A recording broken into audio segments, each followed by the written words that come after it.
This video contains subject matter that may be offensive and disturbing to some people. If you are the type to require a warning throughout a video or show, let this message serve as your warning. This channel discusses the harsh reality of true crime. If this warning is not sufficient for you, consider a different genre and unsubscribe from my channel immediately.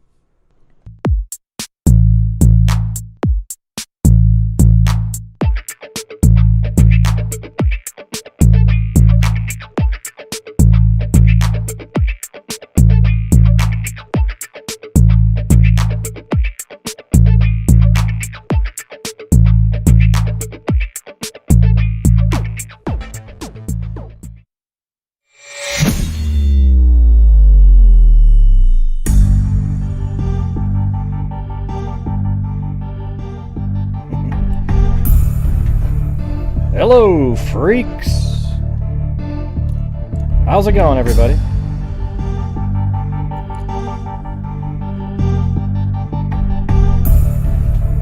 By the way, Greeno said that I was text messaging to him today, and I wasn't. So, just another bogus piece of information. Just to let you know, if you happen to be watching that stream, I wasn't. I messaged, he asked me a question yesterday on Facebook, and I answered it. Not today.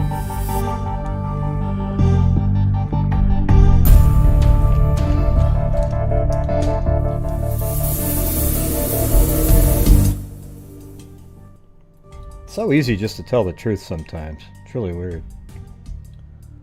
Yeah. You know, I felt kind of weird all day. Thanks everybody for asking. You know, it was weird. I was thinking, man, I'm home free, because it was like,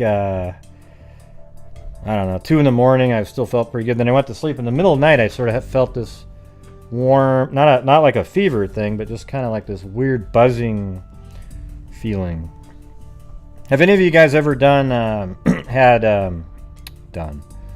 like it's a drug? Well, it is a drug, but like prednisone for when you have like a inflammation. That's sort of that feeling. Like if you take a high dose of that. Because I had gout one time in my right big toe. I ate too much shrimp, and then it's just brutal. I don't know if you guys have ever had that one. That's probably the most painful thing you could ever have. Childbirth, forget it, man. Gout is so crazy. It's like if a feather landed on your toe in that spot, it's like somebody sent 1,000 knives into your foot. Although I have to admit, I've never had a baby.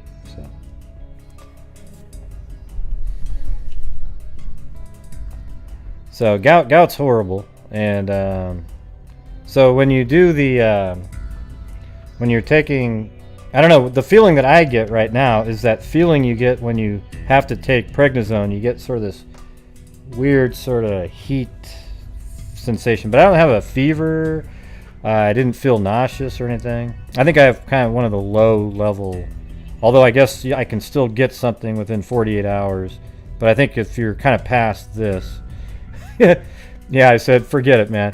I'm saying if you have gout, the pain in that is so severe that you're literally like crippled for a long time. Like you can't move. You have to just sit on a bed for weeks. It's ridiculous. It was just, oh man, I've never seen anything as bad. It took me 2.5 months to be able to walk again. I don't like the word gout, though. It sounds so gross, like you had some crazy bacteria or some shit, but it just is like you're eating like shrimp, and it has something, I can't remember the name of that molecule that's in there, but it creates these shards that show up in between your joint. You can actually look at it on like a microscope, and it's insane. Oh, man. It's wild. So I'm a little bit off. So yeah, uric acid, right? Yeah. Yeah, I don't wish gout on anybody. I'm telling you, you'd rather have a baby. Right now, I'm going to say that because the pain's probably equivalent, but it lasts for weeks and weeks. It gets depressing. Yeah. Yeah. I don't know. I'm telling you, like, you can't go to sleep really, because even if the slightest little thing touches your skin, you just shriek in pain. It's crazy. Yeah, maybe a little bit like that. Everything's like the bridge guy, right? Yeah. What isn't? Thank you, Miss L. Rodriguez.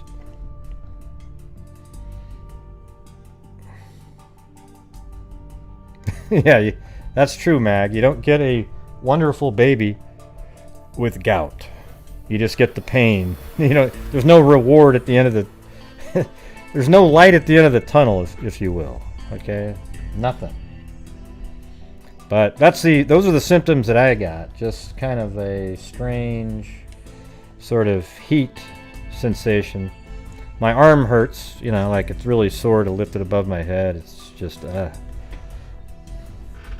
I eat shrimp, just not... the time I got it, I ate like 2 huge bags of it. You know those big ones you get, and just kind of wolfed it down and just was eating it like it was popcorn, you know?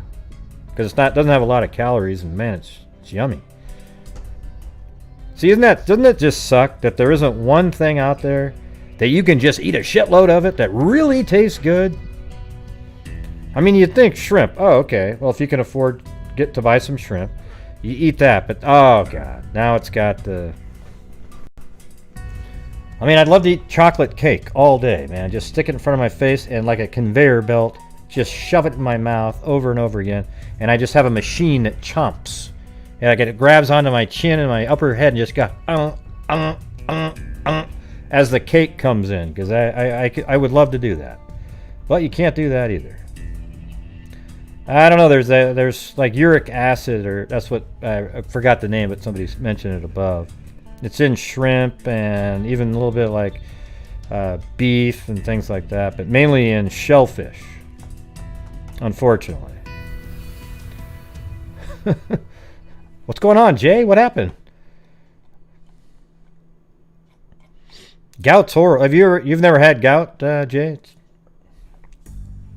I bet you've treated people with it. It's horrendous pain.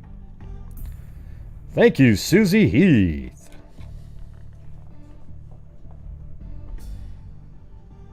What's iodine? What does iodine mean? I don't get it. You guys have to put context to things, you know? Like just the word iodine, you know? Okay, yeah, iodine, yay! Am I on... Is there rewind mode again on this? I kind of have a feeling we have it on rewind mode.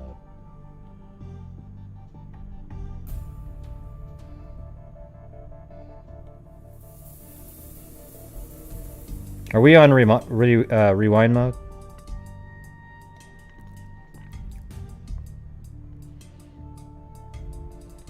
Yeah, I thought it was some kind of... It's crazy, the little shards that it makes inside there, though. Oh, okay. I don't know if that's what causes it, but...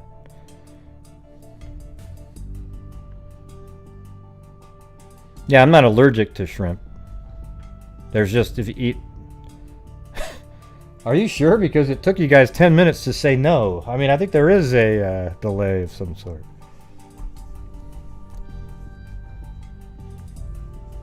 Yeah, look how long, like Miss B just said no. That was like 20 minutes ago. Yeah, these little crystal shards. I'll even put it in there. Hold on a second.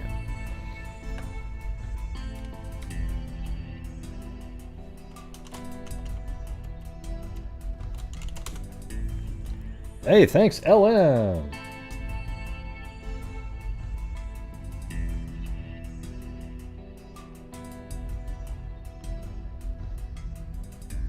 Yeah, I mean, look at this. This is really what it does to your foot. Look how it swells out the side like that. It's crazy.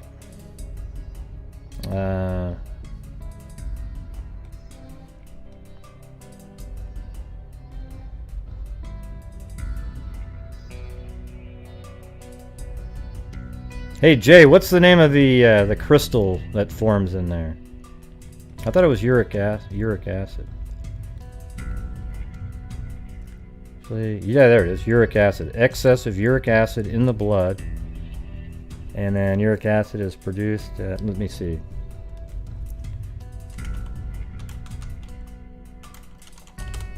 I know we're just doing a medical thing. That's not. Yeah, it's not really like a bunion though. It's.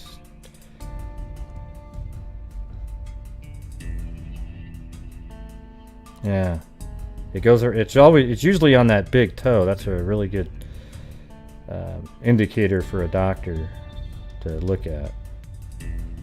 Notice, see that right there? Isn't that crazy looking? And if you just nick that right there, okay, purine. Okay, if you just nick that with a feather floated out of the sky off of a bird while you were sitting in a chair, and it nicked that little thing there. Oh my God, it's.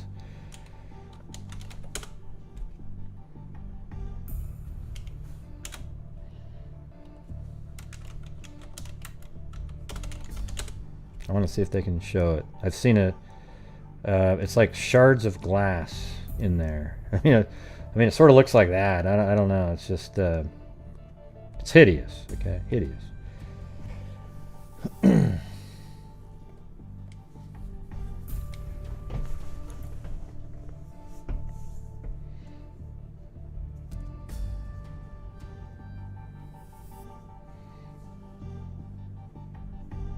Yeah. Can't imagine an entire ankle. That'd be crazy. But yeah, those are my side effects from the second shot are pretty mild so far. Anyways, am I pretty much out of the woods for side effects at this point, Jay? If it's been let's see, 24. Shit, I don't know. Another 32 hours ago.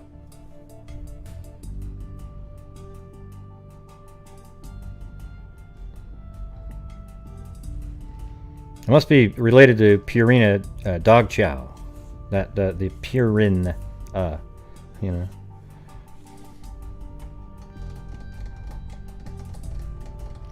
Hello, everybody. Yeah, so my feeling is that I've got.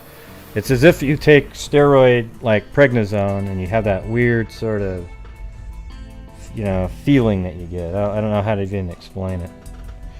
80%? Okay. But do you think I can't get like way worse symptoms at this point, right, Jay? It just means like I'm 80% through it. Like it's not, I don't know if, I guess 48 hours is the amount of time they say, right? You can actually get more symptoms up to 48 hours. Seems like most of them occur though with like overnight, the first night you get your shot. Oh, that's right, it's Audra's birthday today. Happy birthday to Audra again. Happy birthday to Audra again.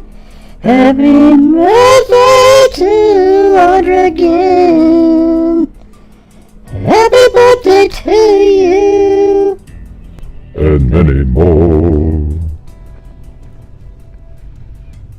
Yeah. All right. Yeah, the person that matched, Jeff is his name.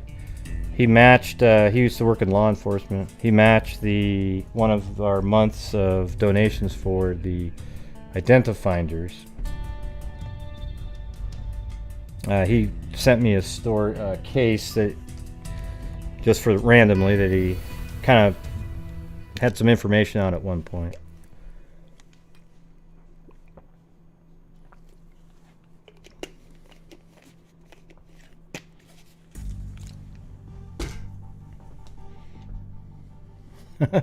Yep, you got another one.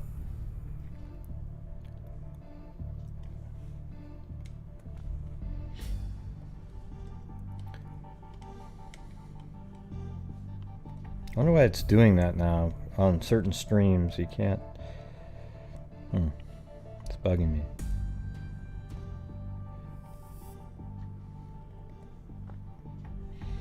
Alright, so the first one we're going to do is Mary Lou Olson. Mary Lou, alright. This is from 1960, actually. If you can believe that. Mary Lou Olson in National City, California. All right, so now we're going back to our old school stuff. I end up missing doing the newspaper cold cases after we've done a few too many live shows.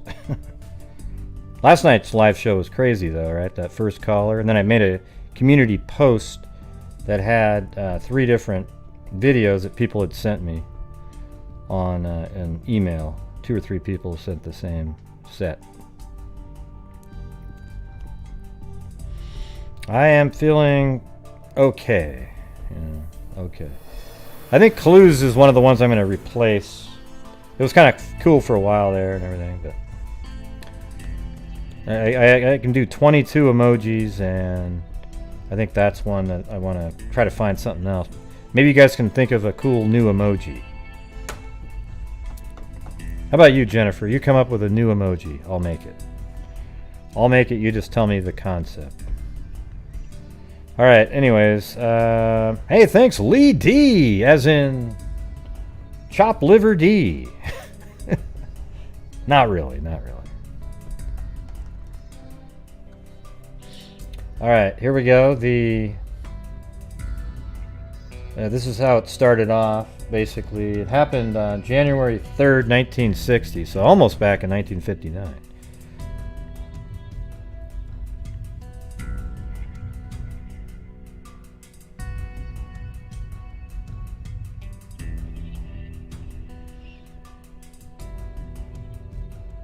Yeah, I don't know.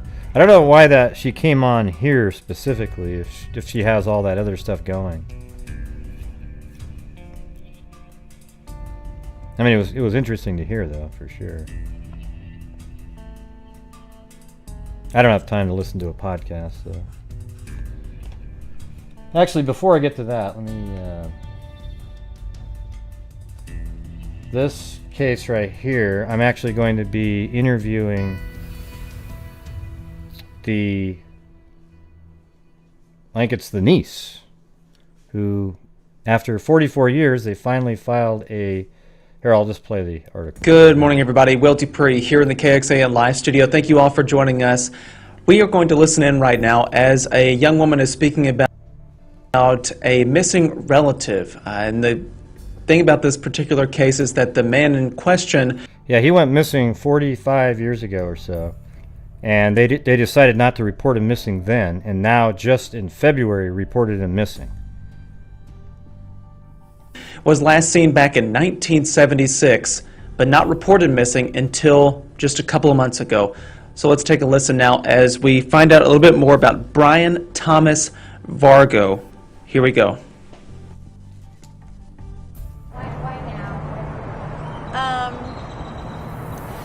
So he's been missing for 45 years this past... Here, I'll just read. So she's going to come on, not live, but I'm going to record an interview and then I'll play it probably tomorrow night, just how it went, okay, as if it was live, all right? So it says, Austin police are asking the public for help in looking for a man who disappeared in 1976, but was not officially reported until this February. In a press release, police said they're looking for Brian Thomas Vargo, who was a student at the University of Texas at Austin and 21 years old at the time of his disappearance on March 9th, 1976. And there's my brother's birthday again. That seems to pop up a lot. Thanks, William Zambrano. However, it took 45 years for someone to report that he was missing. Vargo's... Here, let me turn this music down. It's too loud.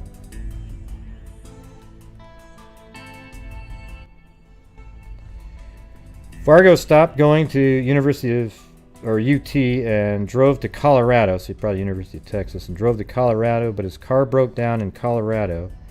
He went to Houston to get the vehicle title, and then his mother dropped him off at the bus station in Houston. His family was then told he never went back to his apartment in Austin, and Vargo's wallet was found inside when his family went to the apartment. Oh, that's weird. Amanda Vargo Waitkamp's Vargo's niece, that's the lady that's going to come on, that lady that you just saw, held a news conference Thursday morning at Austin Police Headquarters to bring attention to the case. She said someone discouraged her grandmother from filing a missing persons report back in 1976. I wonder who that was. But the family wanted to do so now after all these decades. I can't imagine what my grandmother had gone through, and it's time she got closure. I don't know if it's Wada camps or weight camps. She said her family only found out this year that Vargo withdrew from UT Austin, where he attended the engineering program prior to his disappearance. The circumstances are very iffy on whether he wanted to disappear or whether there was foul play, Wattkamp said. Vargo was described by police as a white man, 6 feet tall, 150 pounds, brown hair, blue eyes. That's what he looked like. And that's what they say maybe he would look like, but that's hard to say, right? It may be not be likely her family will ever find where her uncle is now or what may have happened to him back then, but it's still worth trying. The scenarios are pretty much he left the country or he's living off the grid and has lived off the grid for 45 years. But why would he do that? It didn't sound like that's what he was doing. It's like his car broke down and it sounded like he was trying to get it fixed or something. And why did he go get the title of it?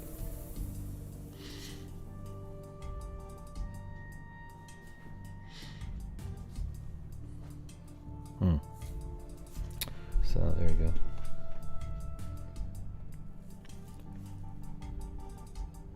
Yeah, I know. I want to know who talked. That's what I said. Like, who talked the grandmother out of it? That's sort of an interesting part of it. Why would you not want to do that? What hurt would it be to report somebody missing? I don't get that. It seems dodgy. And I don't need to try to come up with an answer why. It's just doesn't make a lot of sense. All right, so there we go with that. Now we'll get to the story. That was the only. I just wanted to let you guys know that because I'll be talking to her and I'll let her tell the entire story. She's got a bunch of stuff that she's collected on it.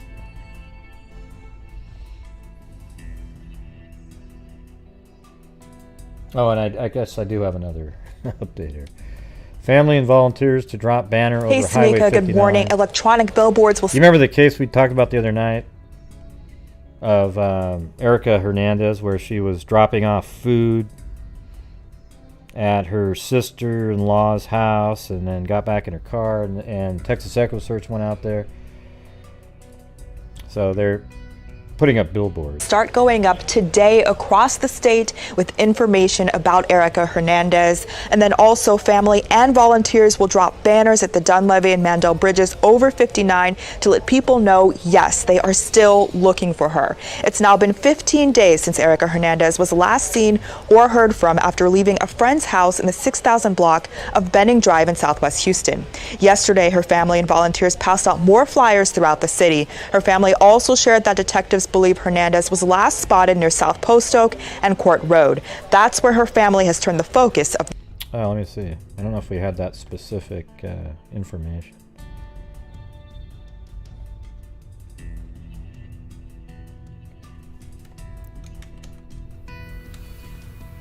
There it is. And what was that last location? That's where her family has turned the focus, spotted near South Post Oak and Court Road. Post Oak?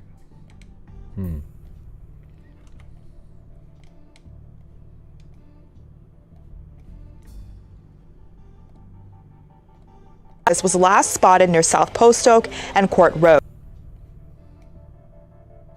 Oh yeah, we had that. So Post Oak Road. So she was just last seen right here. We already had that. Oh, yeah, that's right. And it was like a gas station. Like, I remember that. All right. So I'll leave it where I had it. That's where her family has turned the focus of their search. We still need to find her. That's the whole point, you know. Whether I think the outcome is going to be good or bad, we still need to find her. And we still need her, you know. We need her for her family. So I'm not sure exactly where their mind is at, but my mind is not in a good place.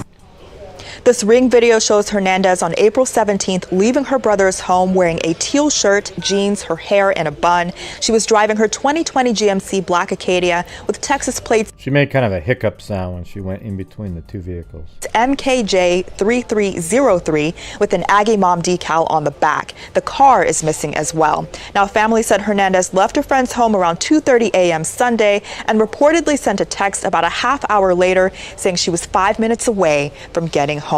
Now, if you want to join those volunteers today and dropping those banners for Hernandez, they're meeting at Will Weber Baseball Field on Dunleavy at 4 p.m. Live in the newsroom, I'm Brittany Wilmore. Back to you. Yep. So they're continuing to search. I wish they'd give us more information on. She was seen there, here, all kinds of different places, but it'd be great to have a better timeline. That was one that was kind of frustrating.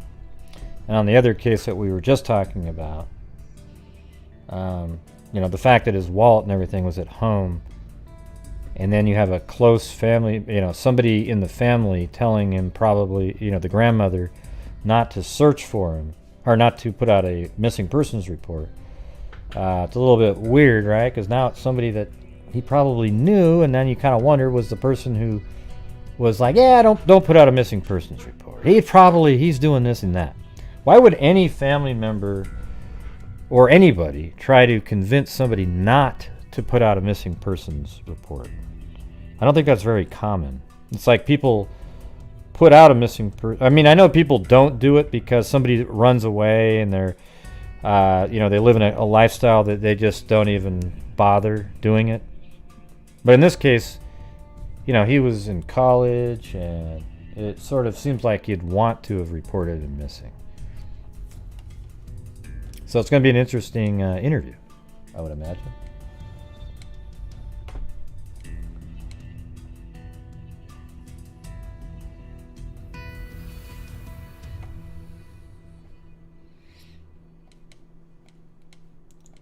All right, so I should have put Delphi in the title. We'd have 800 more people watching.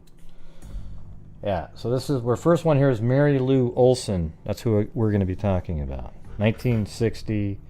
She's only a 10-year-old girl.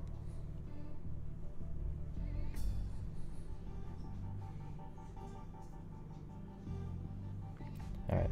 All law officers in San Diego County today were asked to watch for missing Mary Lou Olson, 10. And I have a picture. This is her right here.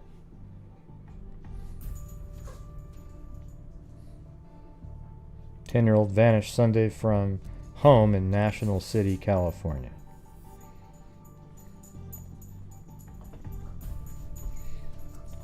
Let's see. And she wore horseshoe rings on her little fingers when she was last seen Sunday afternoon. Let's see. Who wore horseshoe rings. So probably just rings that had horseshoes on. Okay. The ring detail was provided by her sister. She also wore a pink blouse, red cotton pedal pushers, a grayish car coat, and red stockings.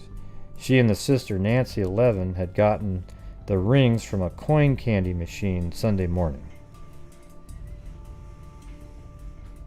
So obviously they put some money in one of those little machines. I don't really have many of those anymore, but when we were kids, you'd go into a 7-Eleven or something, and you'd have gumball machines, ones that have M&Ms in them. Then you'd have these ones that would put out a little plastic sort of ball thing. Then inside there was toys and whatnot, maybe some rings.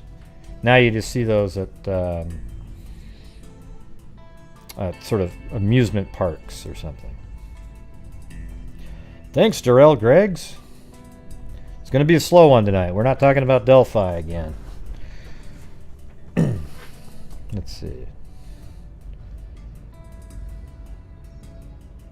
And let me tell you guys something as well. Last night there was a guy named something Harmon, and he was on another show, right? And that Harmon guy had messaged me for 3 or 4 days over and over, hundreds of stuff, and he's accusing his father and his son of being the killers in the Delphi case.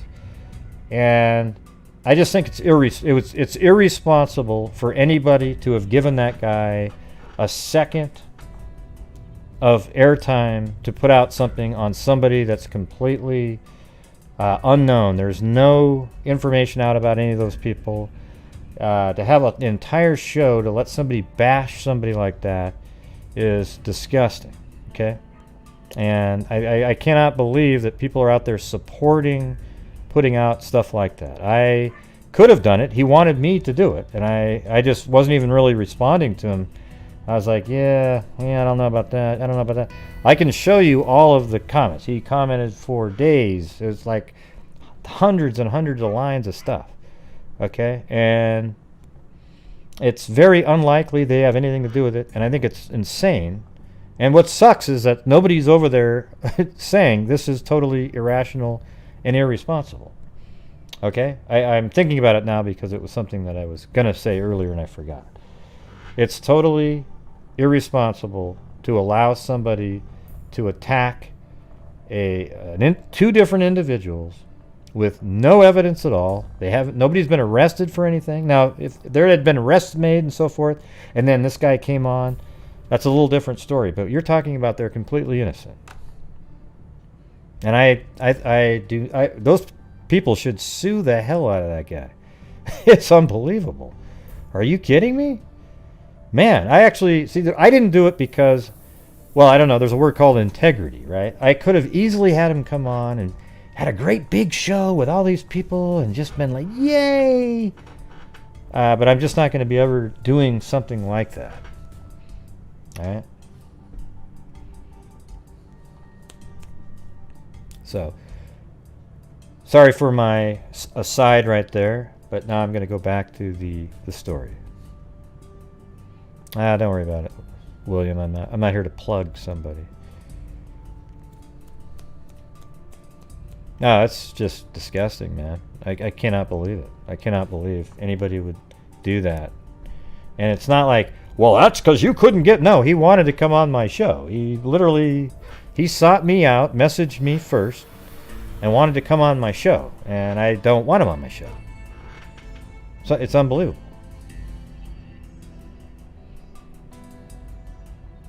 Oh, really? Jeez. So he showed the victim? What a clown. But you know what? I guess if you like that kind of shit, there's a market for it, you know. I'm actually trying to do this the right way, though. That's right. Back to you, Jim. Where is that one? There you go. Yeah, it's total Looney Tunes, okay? Well, it's the truth, you know. Wise Corner. That's what you're gonna get from me.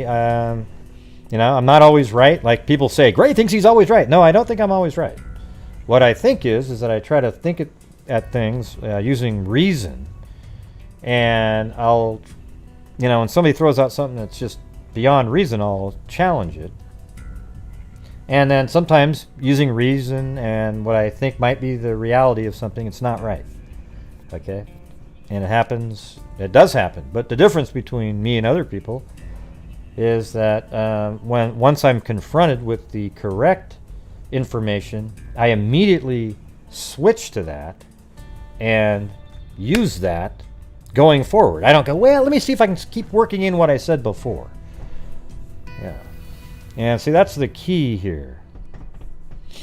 I feel sort of fortunate the contacts that I have made in the Delphi case. Okay? And it wasn't, I don't know if it's just pure luck, you know, because, you know, I guess some of it's luck that I posted something on a Facebook page that turned into a contact, and then that's led to other contacts. Thanks, Zozo. Yes, a wave.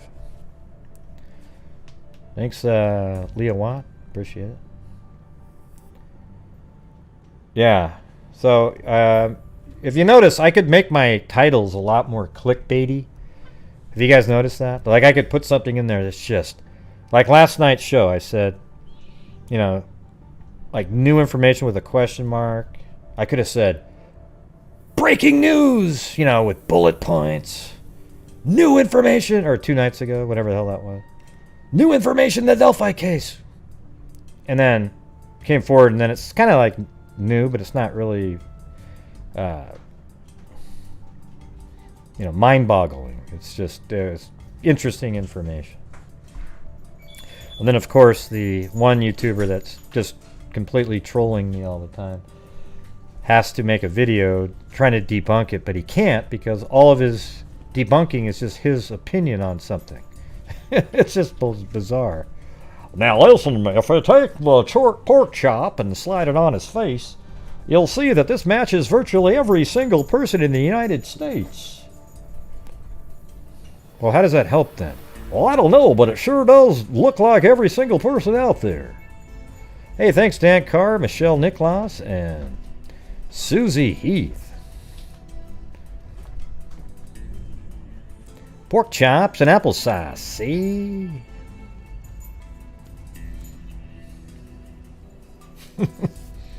Yep. That's right.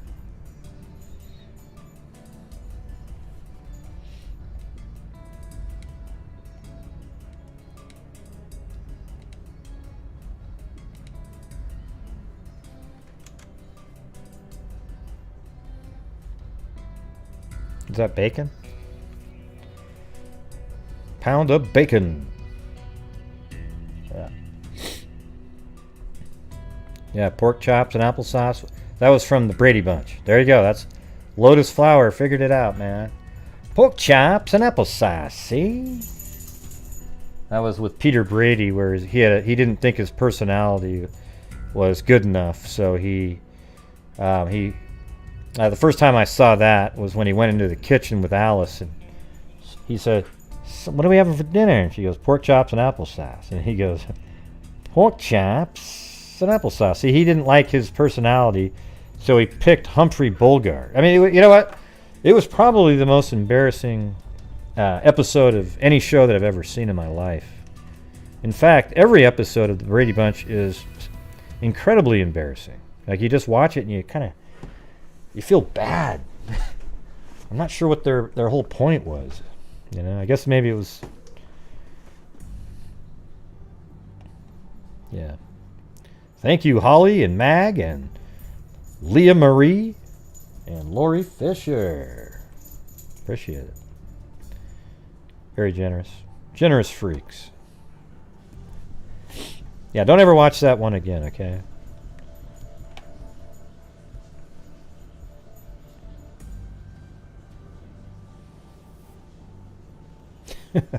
It's just, man. You know, the worst part was at the end when he sat on the stairs with about 3 other girls, and he was like, "Yeah, I just don't think I like my personality." And they go, "Your personality's great, Peter. Oh, you're so..." Oh, God. The world doesn't work like that, okay?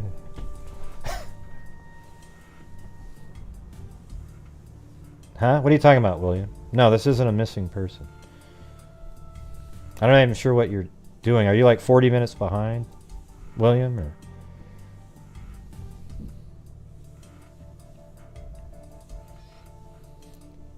Hey, thanks, Amber Maiden. I appreciate it. Very kind. You're 1 penny short of the cat eye donation. Very kind. Yeah, we'll be getting to this here in a second. I just had my aside, and then it led to a tangent. Isn't that how it always works? And that's what makes everybody so angry. God, Gray, I went to your show, and I wanted to want... You know, listen. This is an actual show, right? You know, like, when you watched Art Bell, how long did it take him to get to... I mean, I get to the point way quicker than he did, right? But it would take him 4 hours to get to the one little nugget that he was going to say, okay? In a minute here, we'll just be going over the whole damn thing. This is in California, National City. Oh, I have the sound effects turned off, but thanks, Meredith. I'll turn them. Well, I'll leave them off. Thank you. Amber Maiden. Thank you. And that's, I think it's California. San Diego area, I guess.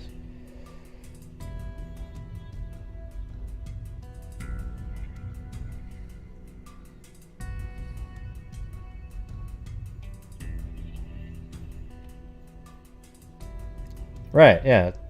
But why are you reading that, William? I mean, I'll be covering it in a minute. You're typing in what? Hey, everybody, start typing in all the words. Okay, all law enforcement in San Diego County today were asked to watch. Yeah. Man, come on, William.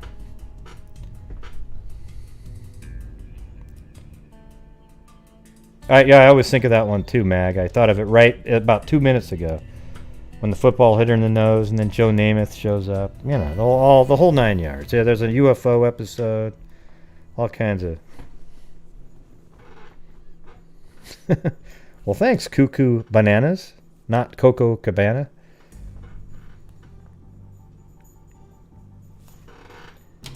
Gray, you're so mean. Yep. Yeah, one of these days I'm gonna. Jennifer said what I should make is a vacation place where when I'm good, you guys send me to that one and buy me drinks. You know, a pina colada. I don't want a pina colada. Okay. Give me a shot of whiskey or something. Okay, I'll be doing it here in just a second. Yeah, I never do Tandis. What are you guys talking about? Yeah, maybe I'll do it like Bandon Dunes or something, where the golf course is in the background. I'm sitting on a chair. You know, who knows?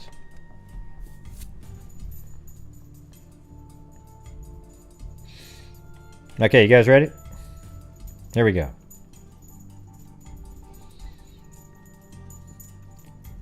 So, search launch for young girl. All law officers in San Diego County today were asked to watch for missing Mary Lou Olson,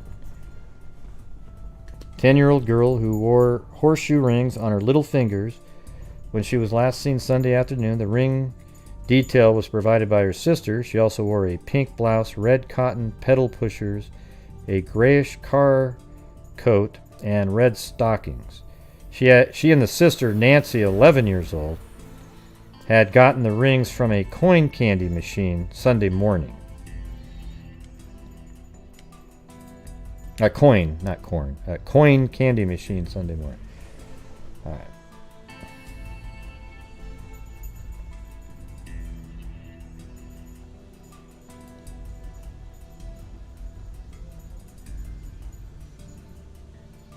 And that was on the 5th. This is also on the 5th. She went missing on the 3rd.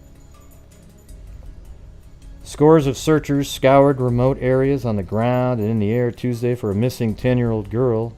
The youngster, brown-haired, blue-eyed Mary Lou Olson was last seen Sunday when she left home to go shopping at a nearby business district. See, William, we're getting right to it. I always like flipping William Zambrano crap. Half the time I don't know what he's typing in. The youngster, brown-haired, blue-eyed Mary Lou Olson was last seen Sunday when she left home to go shopping at a nearby business district. It's weird how when we were all, if you're a little older when you were younger, you could go walking around. It didn't seem like it was dangerous. I mean, how many people would let their 10-year-old now leave a house and go walking down the street to a business district? Yeah, send me an email if you have any suggestions on cases. Anyways, as the hours passed without a trace of Mary, police called for bloodhounds to take up the hunt. A National City police officer, who also is a pilot, searched from the air. Off-duty and reserve officers and volunteers inspected canyons, culverts, and drainage ditches. A mounted posse until... I don't think anybody would do it these days. There's not a soul that would let a 10-year-old leave a house, walk way down into a business district from their home, unless you wanted something bad to happen. Okay, because at this point it's just, you know, too many psychos out there. A mounted posse unit from Chula Vista offered its services. Captain J.E. Owen, acting National City Chief of Police, said there was no evidence of foul play. There simply was no trace of the girl.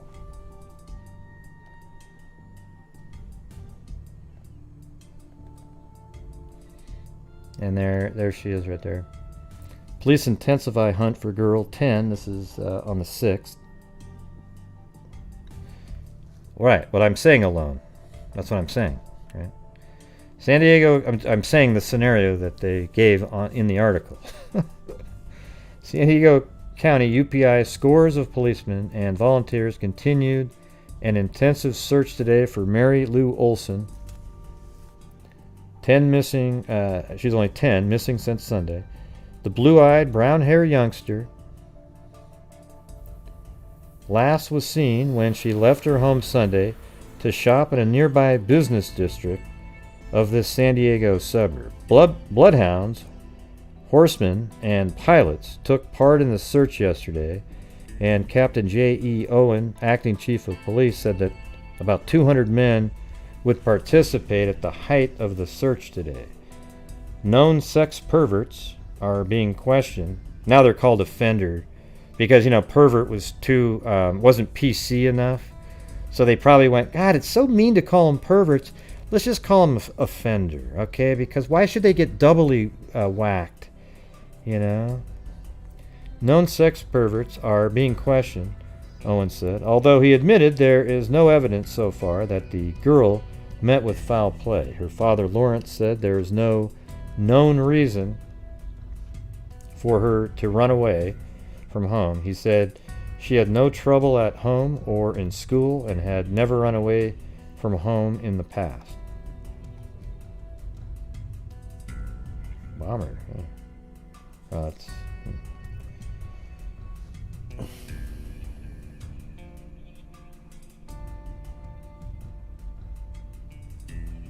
This does kind of look a little bit like Elizabeth. I mean, Elizabeth's... yeah, Short was the one... Was it Smart or Short? The one that disappeared out of... Got abducted out of her window. I thought it was Elizabeth Smart. Or was it Short? Now my brain isn't working. I just got the vaccine, okay? I've got excuses. Any mistakes I may make tonight, they're all based on that.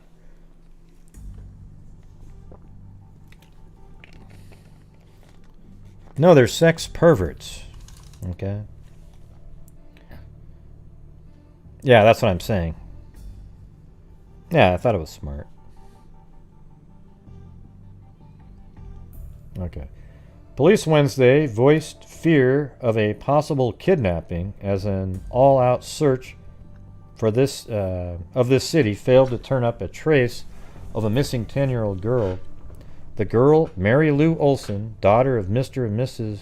Lawrence Olson, now we've got an address of 1120 East Avenue.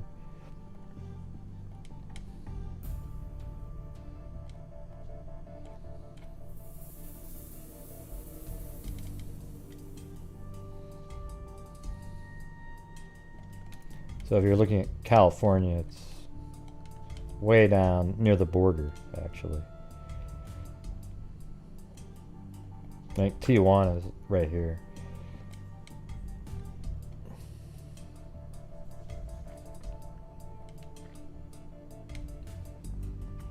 And let's see if it looks like something that was probably... Yeah, that looks like that's been there the whole time, right? That look.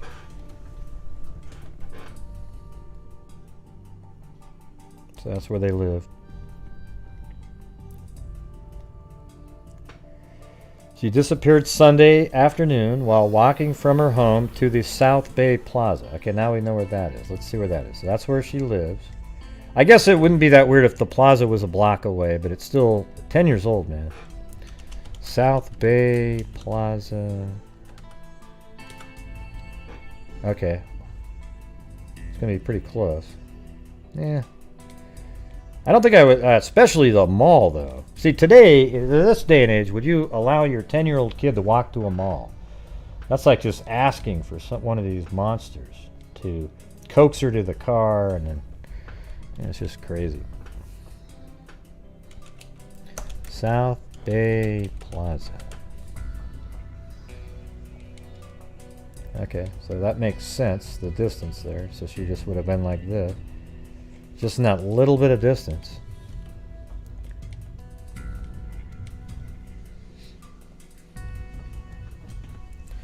Acting Lieutenant James Crowell said that the girl's trail ended after she left the house. Tuesday, police questioned 10 sex deviants. Wouldn't it be deviants? I don't know. In connection with the girl's disappearance. The search Wednesday was being carried on by police sheriff's deputies, the Chula Vista Mounted Police, off-duty police from other cities, border patrolmen, and the Civil Air Patrol. Sheriff Sergeant Lester F. Henus and Investigator Robert Morse were directing deputies in a search of out-of-the-way spots in the county. Acting Police Chief John E. Owen and Lieutenant Henry L. Mountier were in charge of the search in the city. Owen said that most canyons and remote areas in the city had been searched. He said some areas were being searched for the second time.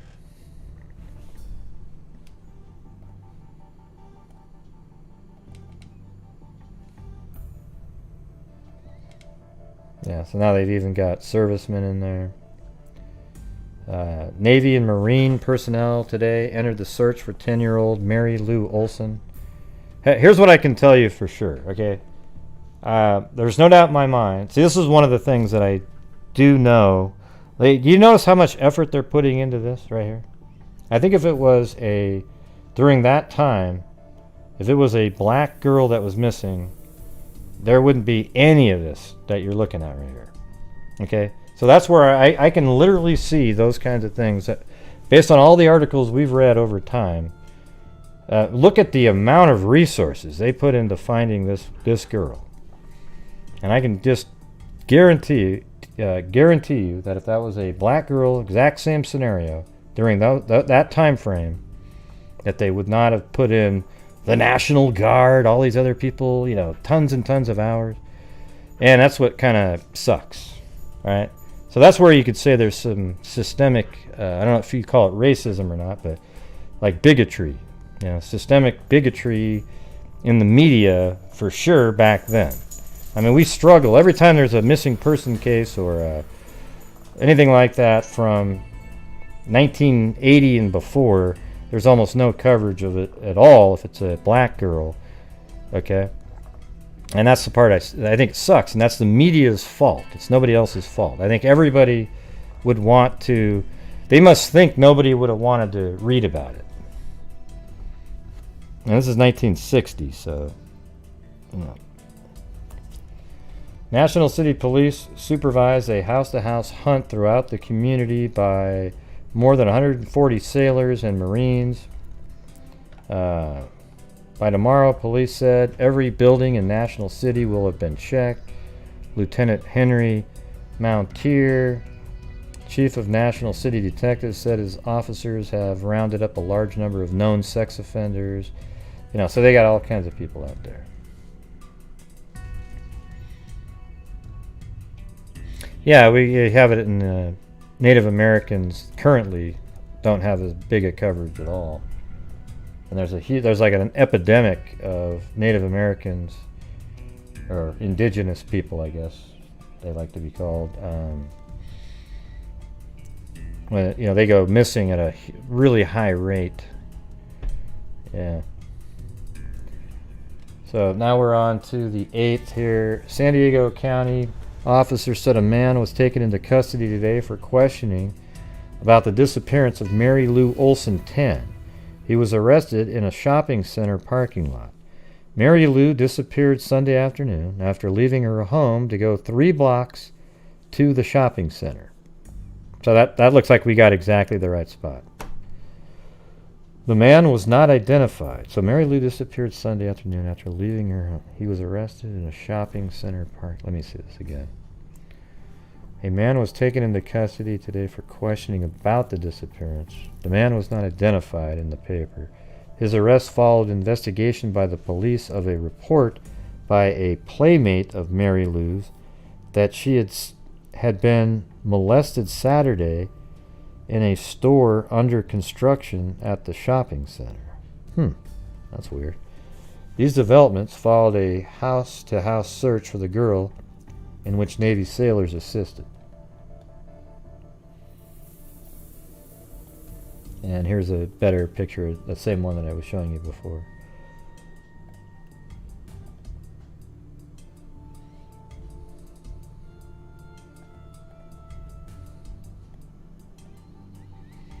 Okay, so now we're on to the 9th.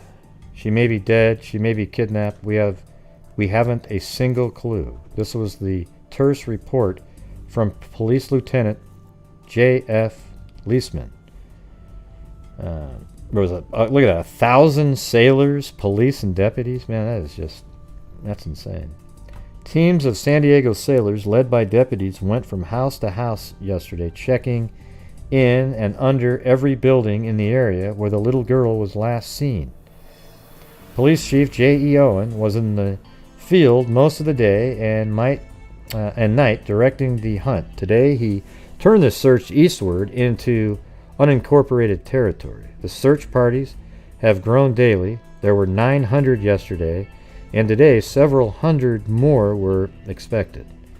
Planes and helicopters from the Coast Guard and Civil Air Patrol flew at 3 top-level... Air Patrol flew at 3 top-level searching vacant lots and washes. Mary Lou hasn't been seen since she asked her father, Lawrence Olson, if she could go to a nearby shopping center. I told her, sure, honey, but hurry back, Olson said. For nearly a year, Olson...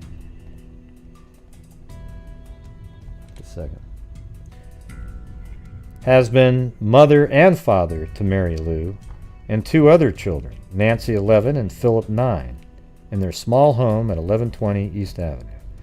My wife's sick. She's away, was his only explanation. What does that mean? My wife's sick, she's away. Mary Lou had no reason to leave her father, said softly as he talked with searchers. I want her back. How could something like this happen on a Sunday? Tijuana police have been asked to search their city 10 miles to the south. Authorities here have been searched to the border, combing the lake areas and the San Miguel foothills. The U.S. National Bank has posted a $500 reward for information leading to Mary Lou.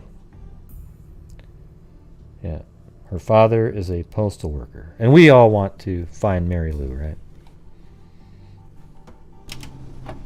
Well, thanks, Gray. Yeah, no problem, Mary Lou. We know that you're probably feeling a little something here now that we're covering this. Hey, thanks, Charleston Amy.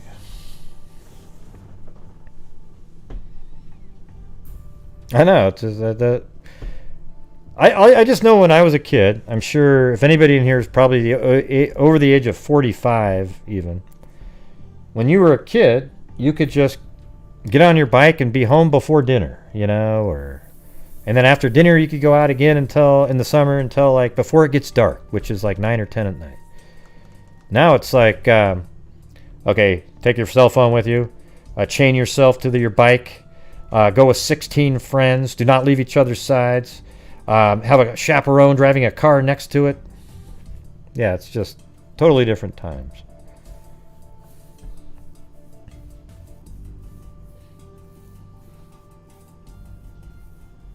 Mary Lou had no reason to leave, her father said softly as he talked with searchers. I want her back. Yeah. Tijuana police have been asked to look. The U.S. National Bank has posted a $500 reward for information leading to Mary Lou. That was a lot of money back then. I'm sure that was probably almost like 7,000 or 8,000, maybe 10 at this point. You could buy cars back then for almost that amount.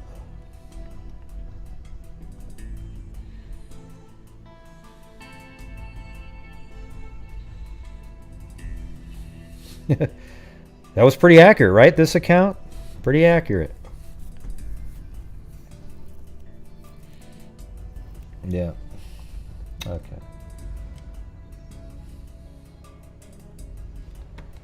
Man's visit to missing girl checked. So, January 11th, reports that an older man had visited missing Mary Lou Olson 10 while she was in Santa Ana foster home. Why was she ever in a foster home? Were being checked by police today. Mary Lou disappeared 8 days ago. Acting Police Chief J.E. Owen said officers at the El Cajun Police Department are checking with operators of the home. They earlier questioned the girl's mother, Mrs. Oh, so she's still out there. The girl's mother, Mrs. Lolabelle Olson, 29, at Corona Women's Prison. Oh, so that's where she was. She's actually in prison. Huh. I wonder if it has anything to do with that. She is serving a bad check sentence. It's the craziest thing I've ever heard of, said Owen. Huh. It's only if only we could get some lead on this child, just anything. A house-to-house search in the city south of San Diego was called off Saturday. The girl has not been seen since January 3rd when she left to go to a shopping center. Yeah. All right, you know what? I got to go use the facilities. Raise your hand if you guys told me to drink a lot of liquids. I'll be back in just a second.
All right. Had to get something to drink. Not a drink. Unfortunately. Yep. Jen H. She's the one that told me to drink lots of liquids.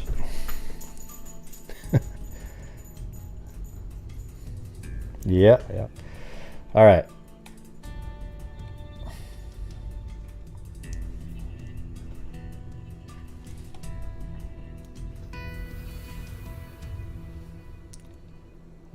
Pleads for lead. She is serving a bad check sentence. I think we did this part. A house-to-house search in the city south of San Diego was called off Saturday. The girl has not been seen since January 3rd.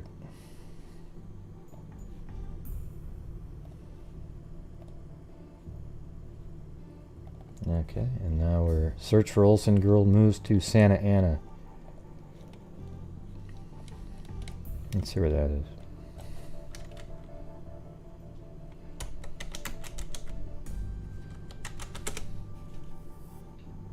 Okay, that's way up north. Interesting.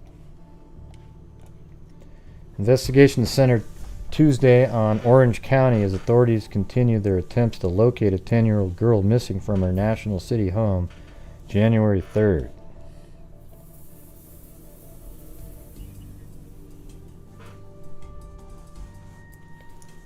Officers checked foster homes in the Santa Ana area where the girl, Mary Lou Olson, lived while her father, postal worker Lawrence Olson, was in the Navy, and her mother was in trouble with the law. Oh, wow. So he was in the Navy, and then she was in jail, so she had to live at a foster home. Okay. That's interesting.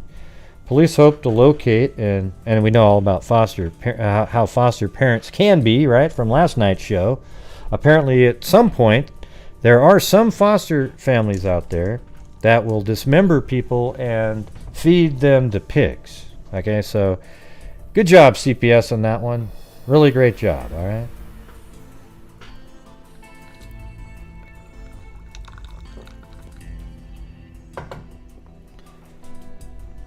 Police hope to locate an older man who once visited Mary Lou at one of the foster homes. Why did he visit her, though? Mary Lou disappeared after leaving home a week ago Sunday to go to a nearby shopping center. An extensive search by hundreds of volunteers failed to turn up a trace of the brown-haired, blue-eyed girl. Oh, what happened? Oh, hey, thanks, Lee D. I didn't see that one. I did see chopped liver, though. I saw chopped liver. Oh, man. I suck. I'm sorry. Was that when I was out, or how come it didn't make? Oh, it didn't make any noise. I wasn't paying attention. But yes, everybody, every single night we gotta keep on trucking. That's how we get to the numbers at the end of the month, where I feel like it's worth my time, and we can donate large amounts of money to charity at the same time. All right. So here we go. Now we're on to the next one. Now we're on to the 13th. Ooh, now they find a body here. Hunt for missing Mary Lou Olson 10, object of search since she disappeared from her National City home January 3rd, ended as body of slain child was found in a creek bed 12 miles south of Tijuana, Mexico. Body was carried to a waiting ambulance by Mexican police. So that's kind of crazy, isn't it? No bail? Does that mean I'm going to jail right now? Yes, Gray, when it's no bail, you're minus 20. You know? Wow, I'm already in jail. She put me in there. That's just mean. God, I was on a roll too. I was.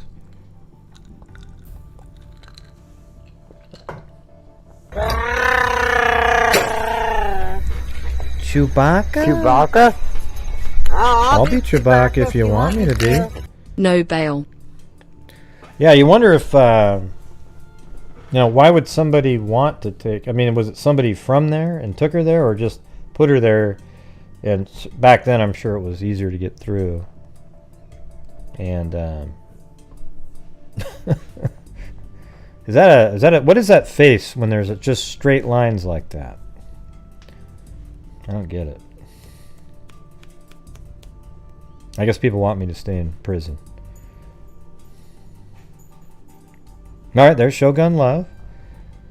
And we can convert it too. So let's say that's $13 US. All right, so that's minus. Oh, now we're way out of it. There's Mag. I mean, look at that. She's like the Innocence Project. Bail money. I think Mag is part of the Innocence Project, right? Thank you. She got me out.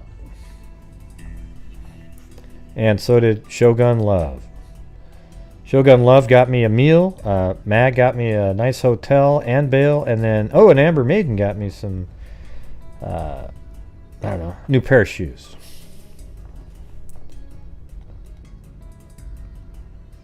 Well, thanks, Susie Heath and Seattle Law Girl. Ooh, we got a Law Girl in here, everybody. My brother lives in Seattle. I live in Oregon. Portland area. Anyways, thank you very much, Mag. Oh, you have a big lag tonight? Oh.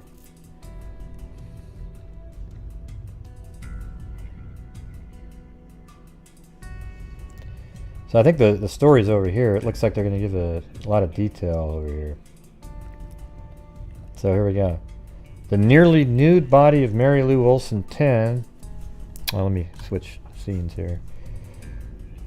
The nearly nude body of Mary Lou Olson 10, her mouth stuffed with paper, wow, was found at the bottom of a muddy ditch Tuesday night. Gone were the lucky horseshoe rings she wore on the little fingers of each hand when she left her home in National City, California 9 days earlier to go 3 blocks to a shopping center.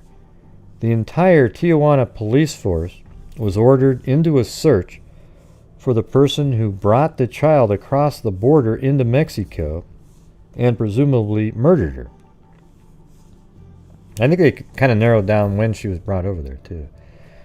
An autopsy was to be held to determine the cause of death and whether the child had been sexually molested. Hey, thank you, Scott Holland. You would be Gary if you were nice, but Gray needs to be mean and stay that way. Okay, there you go. I'm just me. It's hard for me to be different. Like I'm not going to do like you call in and say, "Hey, Gray, what do you think the possibility are that aliens did this?" I wouldn't say, "You know, that's a great idea.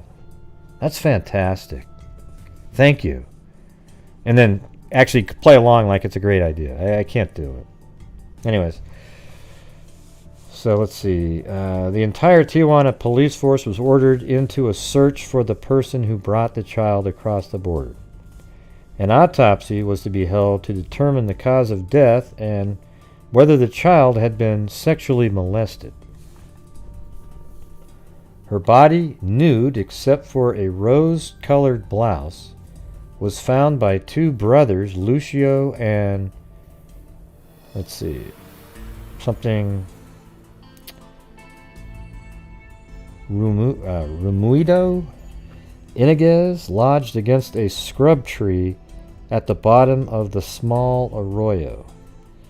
Police said the creek had flowed with as much as 4 feet of water from rain since Sunday, and it was possible the body had been washed some distance. Yeah, that's interesting.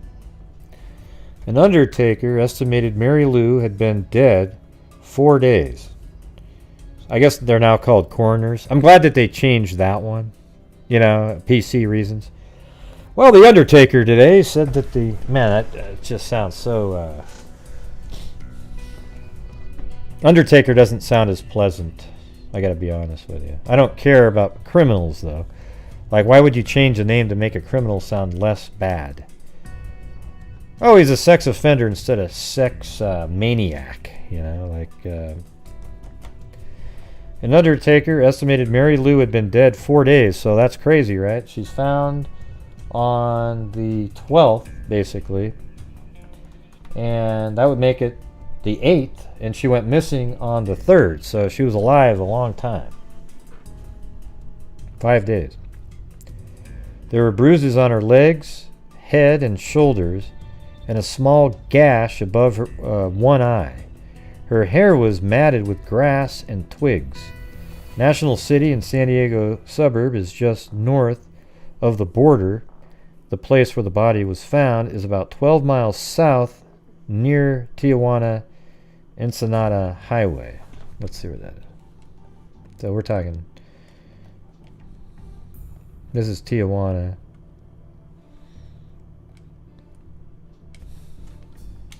Well, I wonder if it's still called that. Tijuana.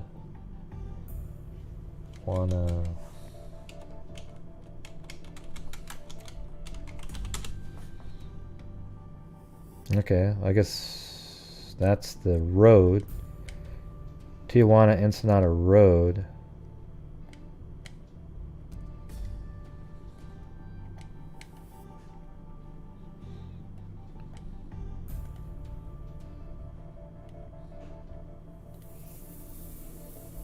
Does it keep curving around? Maybe that's what it does.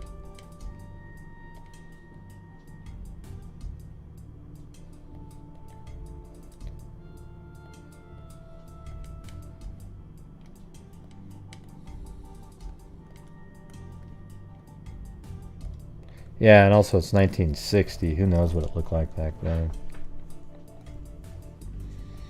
But somehow, like 12 miles down this direction somewhere, but they said it's on this road. So it kind of makes you think that it... maybe it goes down this way at one point. It's hard to say. So long ago.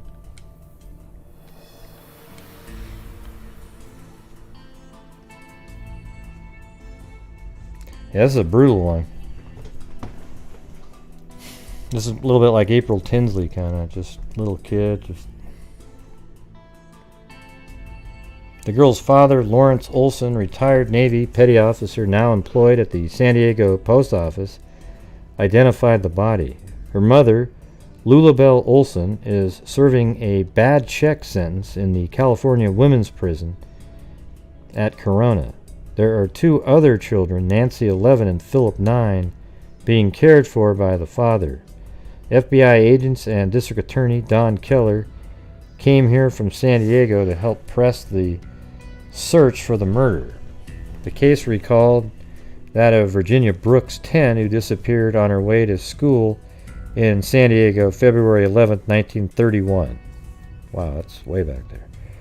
Her broken body was found stuffed in a gunny sack a month later. The killer was never caught. Well, hell, we should look at that one. Not right this second, but let me make a folder for that. Virginia Brooks.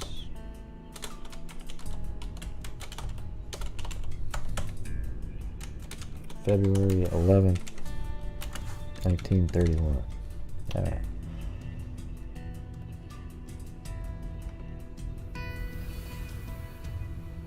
That's nuts. Her broken body was found stuffed in a gunny sack a month later. The killer was never caught. All right. That just suck. How many killers are just out there that are...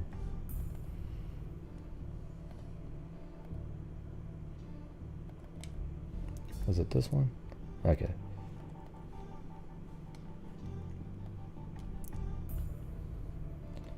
Search for the slayer of Mary Lou Olson 10, whose body was found Tuesday night, was pressed today on the assumption that she was kidnapped from her home in California and murdered in Mexico. This was the belief expressed by Tijuana police and by District Attorney Keller of San Diego. The FBI also is investigating the case. I thought she was walking, though. What do you mean by from her home?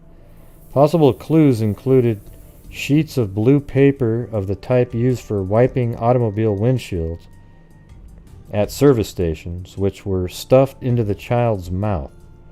Her nearly nude body was found at the bottom of a muddy ditch.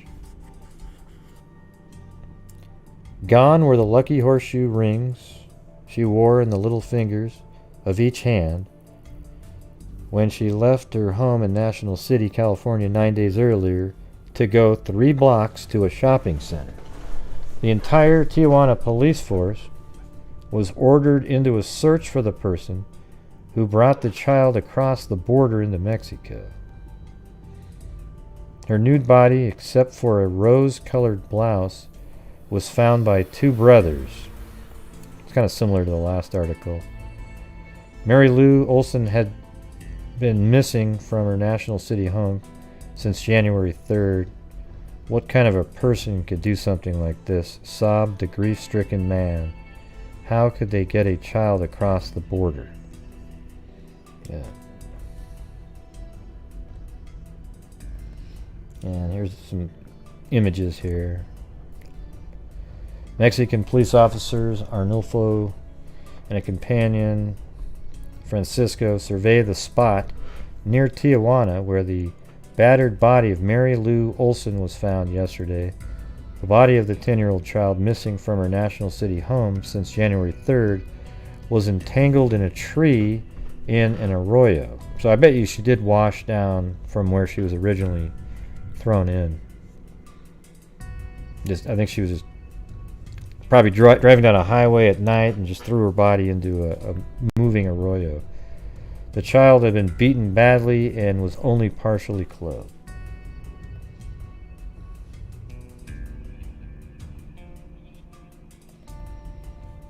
And scores of officers participated in the search. But she was actually found dead 9 days after she went missing.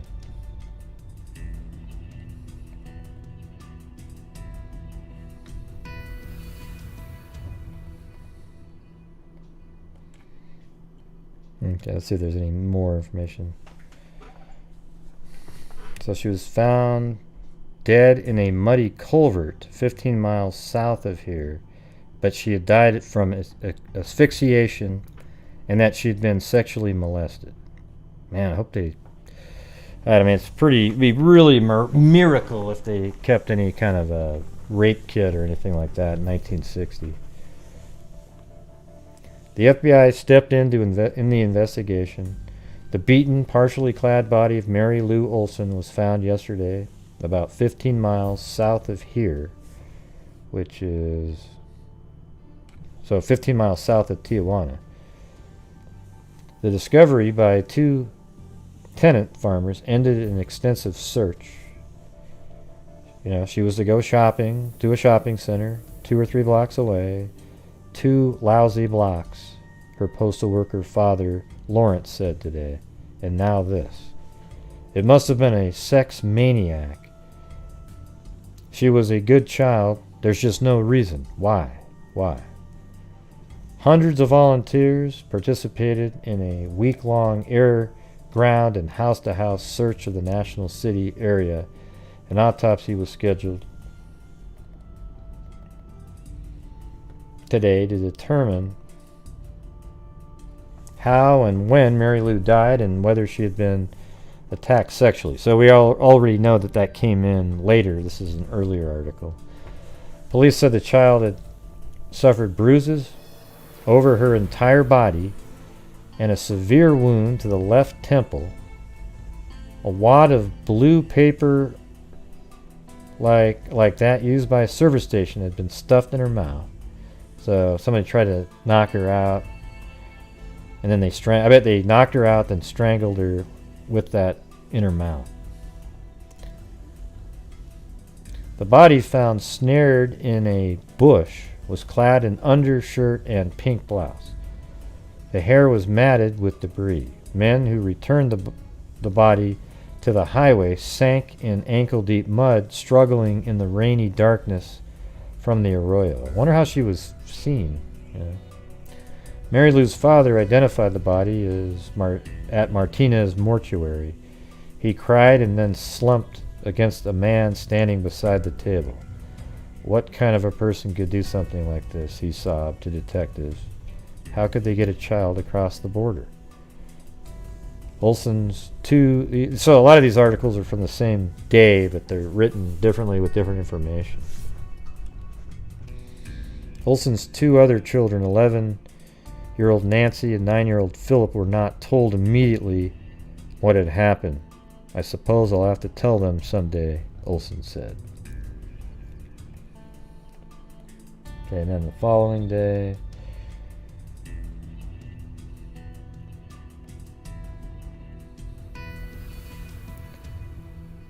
Her murderer mistreated Mary Lou Olson, 10, and killed her by cramming paper towels down her throat. He then tossed her nearly nude body into a gully in which it was found Tuesday night. These facts were revealed yesterday by an autopsy which was observed by authorities from California. The blonde, blue-eyed girl disappeared near her home in National City just north of the border January 3rd. She apparently had been held captive for several days. The autopsy report said she'd been dead from 3 to 5 days. She had been missing 9 days when her body was found. District Attorney Armando Gonzalez Ramirez said she had been attacked sexually in an abnormal manner before death. Jeez. So probably some sort of sodomy of some kind. The paper used to murder her was of the type employed at automobile service stations to wipe windshields. The slim clue and a report by a Tijuana woman that she had seen Mary Lou with a blonde man in his middle 20s 2 or 3 months ago were about the only new clues. How would she know? I mean, I don't know. Why would she be over there 3 months ago? Miss Ida Castro Hernandez said she had seen the man and the girl in National City Park. She looked at the bruised body of the child, said, "Yes, that's the girl," and fainted. But what do you mean 3 months ago? 2 or 3 months ago. Miss Ada Castro Hernandez said she had seen the man and the girl. Okay.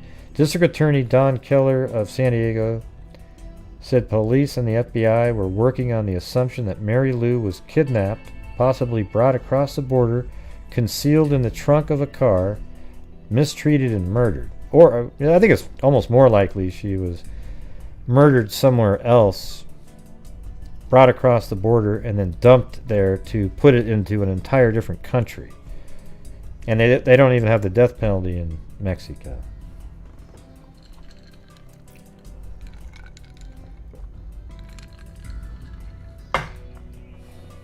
Oh, look at this weird shit right here.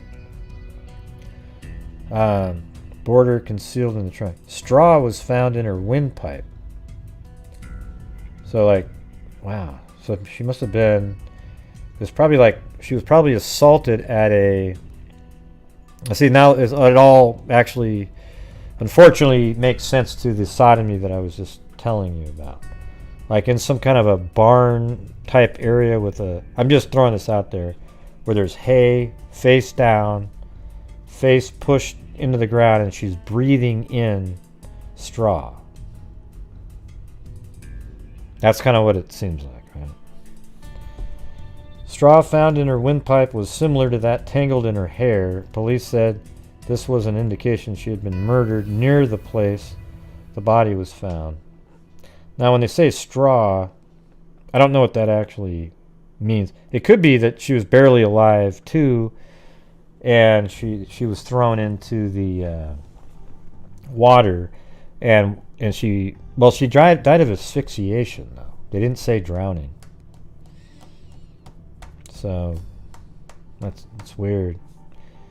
I don't know how they know that it was right in that spot. I mean, straw is kind of, jeez. Anyways, that's brutal. After the autopsy, the body was taken across the border to the San Diego County morgue.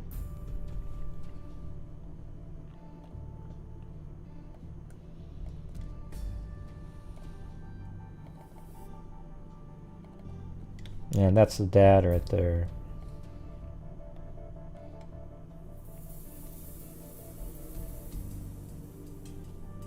So they're looking for a young blonde person. They think that she was lured away and murdered by someone she knew. San Diego County Coroner A.E. Gallagher said there is no evidence the child had struggled against her paper towel killer. Bruises and other marks on her body were made after death, he said. I don't know you could make bruises after death. I know you get lividity, which looks like bruising, but that's not the same thing.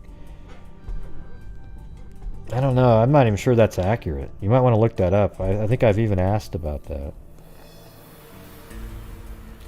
I'm pretty... If they're talking about lividity, sure, it looks like bruising. But bruising, I think you have to be alive to create bruises on somebody. That's a little bit weird. I think I've even asked somebody a technical question to somebody. Huh? No, you can't get bruises.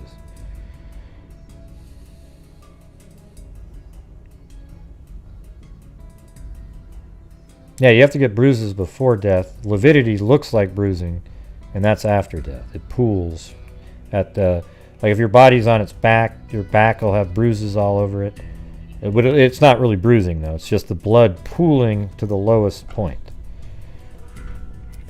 Let's see. The FBI said today it was using its full facilities in a search for the paper towel murderer. Now they're trying to give him a name. The paper towel murder of Mary Lou Olson. Agents were cooperating with police. Well, what's interesting, if she had all those papers in her mouth, but they found, straw in her windpipe, how did that happen? So that must have got there first, the straw. I think she was held down, sexually assaulted. Then after that, he put this crap, this blue paper in her mouth, and probably to keep her quiet, and then ended up killing her, strangling her later. Probably bashed her on the side of the head, then he strangled her to death, and then threw her body in the arroyo. That's what it sounds like. So it sounds like she was sexually assaulted first, then to keep her quiet for who knows what was going on, days or, but this must have been right near the end of her life. So there was straw, her mouth filled with the blue tape, and that would keep her quiet, and then she got bashed in the head to knock her out, then she was strangled to death and then thrown into an arroyo. That's the order I would put it in based on what we just read there.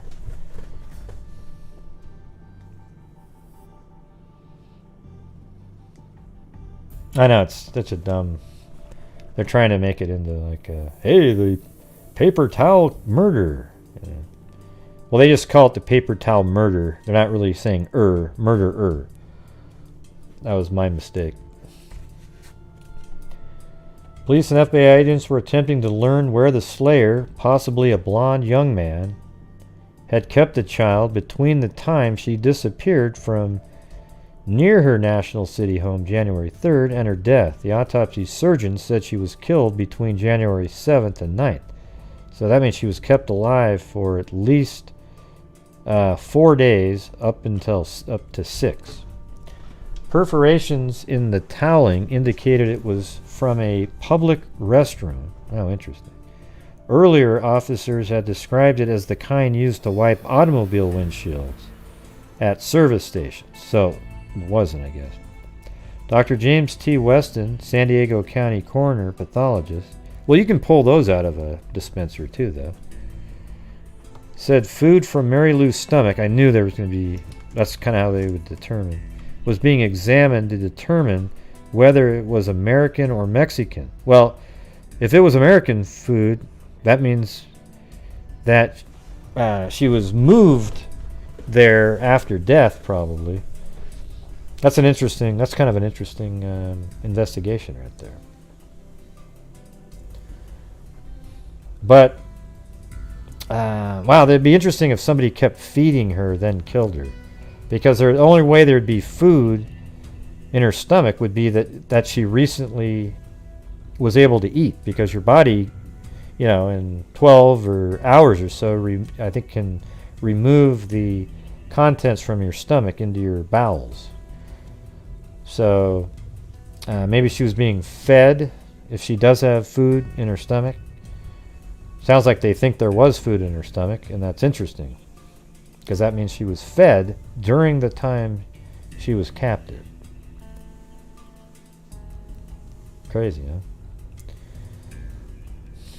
huh? A Tijuana newspaper society reporter, Mrs. Castro D. Hernandez, told police that she had seen Mary Lou in a National City park several months ago with a blond young man.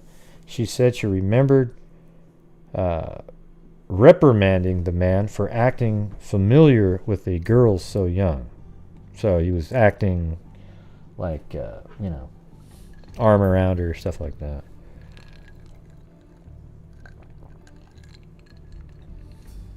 No, you don't keep food in your stomach for 3 days. I guess maybe it depends on what you eat, but 12 hours you eat something, it's... Yeah. Now let me look it up. Now I gotta look it up. Shit.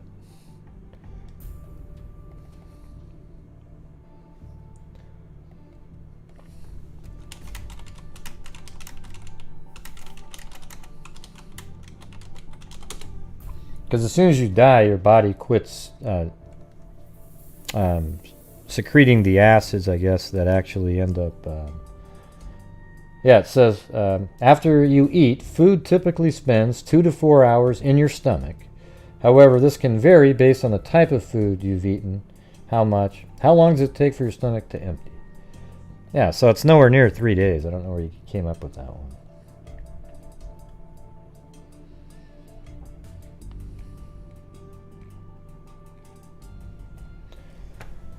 Yeah.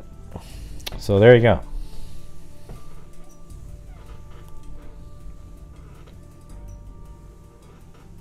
Right, I just said that. Spaghetti Lee. I just said that whole thing 2 minutes ago.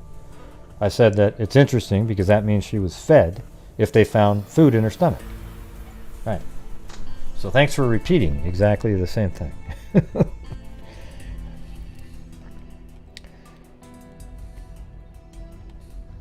A Tijuana Newspaper Society reporter, Mrs. Castro D. Hernandez, told police, okay, so that she saw the blonde guy. Okay, and then that's not related, the next part here. But that's the father. It says Lawrence Olson looked sadly at favorite doll. I think I can see the face right there, a couple eyes, of his murdered daughter, Mary Lou, 10, victim of sex fiend, who dumped her body across the border in Mexico.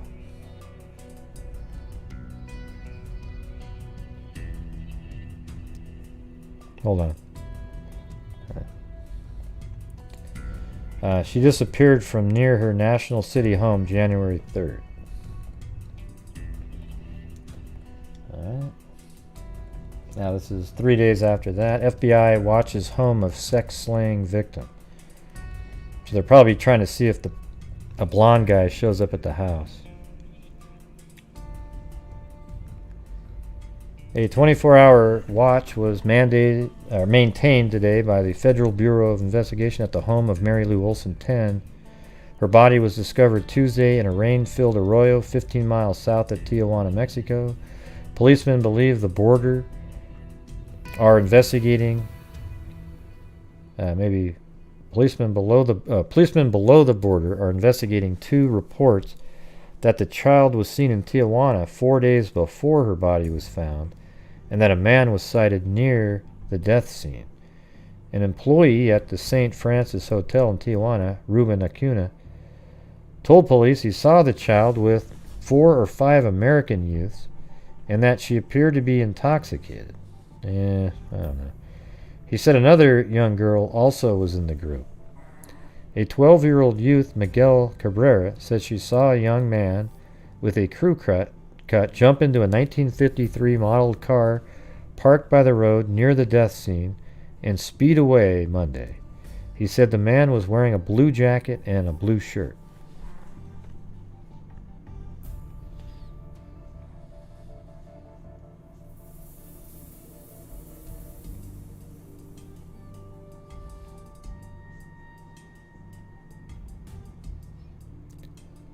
When you say you're with somebody, what do you mean? That's the same thing that we were just saying a minute ago, though. Everybody knows that if you have food, I mean, I'm confused at what you guys are talking about up there.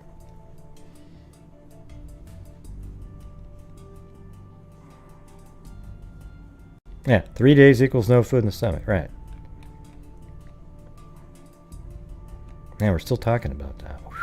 Wow.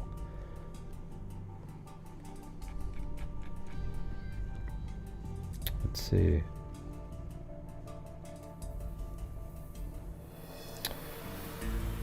We only have 3 likes? There's got to be more than 3 likes in here. We've got, no, 126 likes.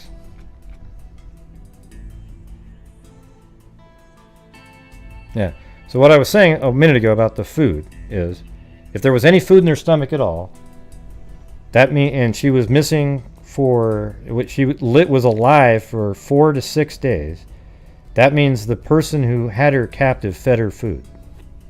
That's what I was saying. So you guys understand that? Does that make sense? Yeah, this one's pretty weird.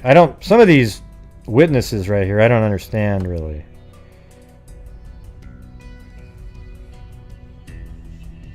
I mean, I understand, but I just think it's a little bit kind of crazy to believe some of these different people. Like she's with 3 kids, and then all of a sudden later there's this guy with a crew cut, blonde. I mean, what was she doing? Why would a 10-year-old be over there in Mexico with... I mean, that's where she did end up being found. Yeah, wild. It is crazy. Almost like they were kind of dating or something. Yeah, there wouldn't be bruises. You don't get bruised after death by being beaten. Oh, shit. Let's look that one up, too. Here we go.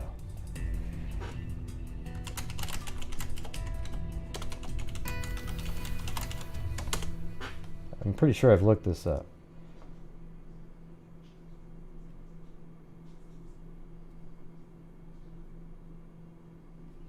Yeah, let me see what they're saying here, though.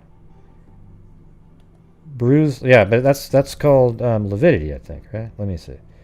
Bruise-like discoloration can appear after death, but watch. It is not sufficiently emphasized in our country that bruising can also appear post-mortem. We report 2 cases in which we observed discolorations which looked like ante-mortem bruising. Let's see, something like a 37-year-old man was found prone on a river shore and taken out of the water by a rescuer that's kind of interesting, by grasping at the right upper arm approximately 1 hour and 30 minutes after death. An inspection, 2 thumb-sized discolorations, that's pretty crazy, resembling ante-mortem bruising. I think that means pre-death, before death, were observed on the lateral and frontal surfaces of the right upper arm. A 40-year-old woman was found prone, immersed in a moat, and taken out of the water. You know, that's interesting, too, because we had that one case, the Lauren Agee case, where she was in the water, and I even said that. There was this little triangle on her, and I didn't really think it was bruising. It seemed like it was more like an indentation, and then eventually it kind of went away. An inspection, 2 thumb-sized discolorations appearing to be ante-mortem bruising were observed in the inner surface of the right upper arm. The cause of death in both instances was drowning. Yeah, so that could easily confuse somebody. So I guess apparently you can get something that looks like bruising after death. So I might be incorrect on that one. And now I know, but I remember talking to an actual guy in the Lauren Agee case where it made an impression, but then it sort of went away. So I guess it depends on when you're observing the body, right? Like if you grab somebody in the water and it makes an imprint, and then immediately you're being looked at, maybe that imprint's still there, but maybe if you wait a little bit later, it would go away.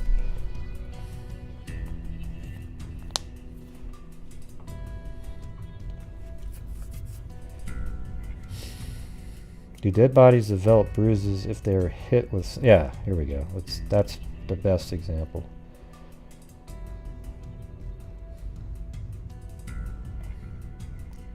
Bruises are caused when blood pools under the skin, and yes, it can occur post-mortem. It can even occur... Well, but that's lividity, though, most of the time, because your blood pools to the lowest point. There is documentation of bruising on a drowning... That's that same incident. You'd think you'd have a little bit more than 2 examples. There's 2 perspectives for answers. Bruise to a blunt stroke in the living in response.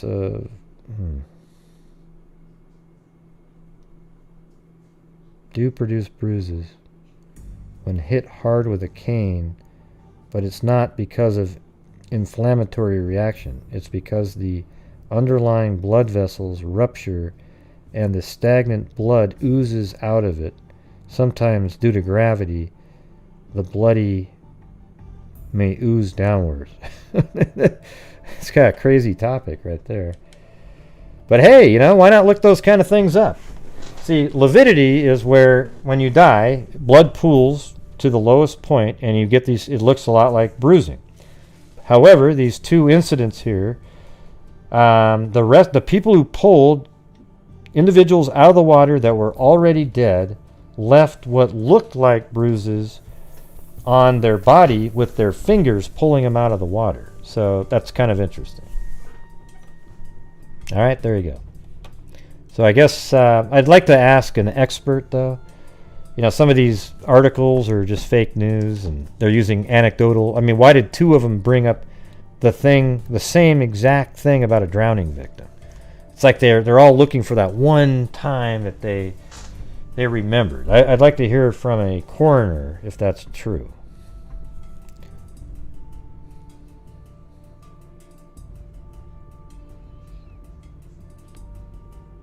Yeah, I don't think she was under the influence at all. Yeah. I don't think that has anything to do with the story. I think that's just one of the bogus stories that somebody said. Yeah, I don't think she was drinking. That's just somebody's... when these crimes happen, a lot of people come forward because they want to be part of the story. Oh, yeah, I saw her. She was... But are all those true?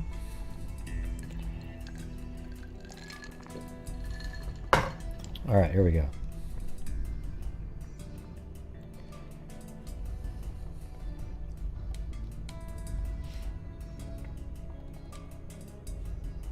Oh yeah, guess what? They did the same stuff, Zozo, as you guys do in Australia here. Look at this. It's crazy.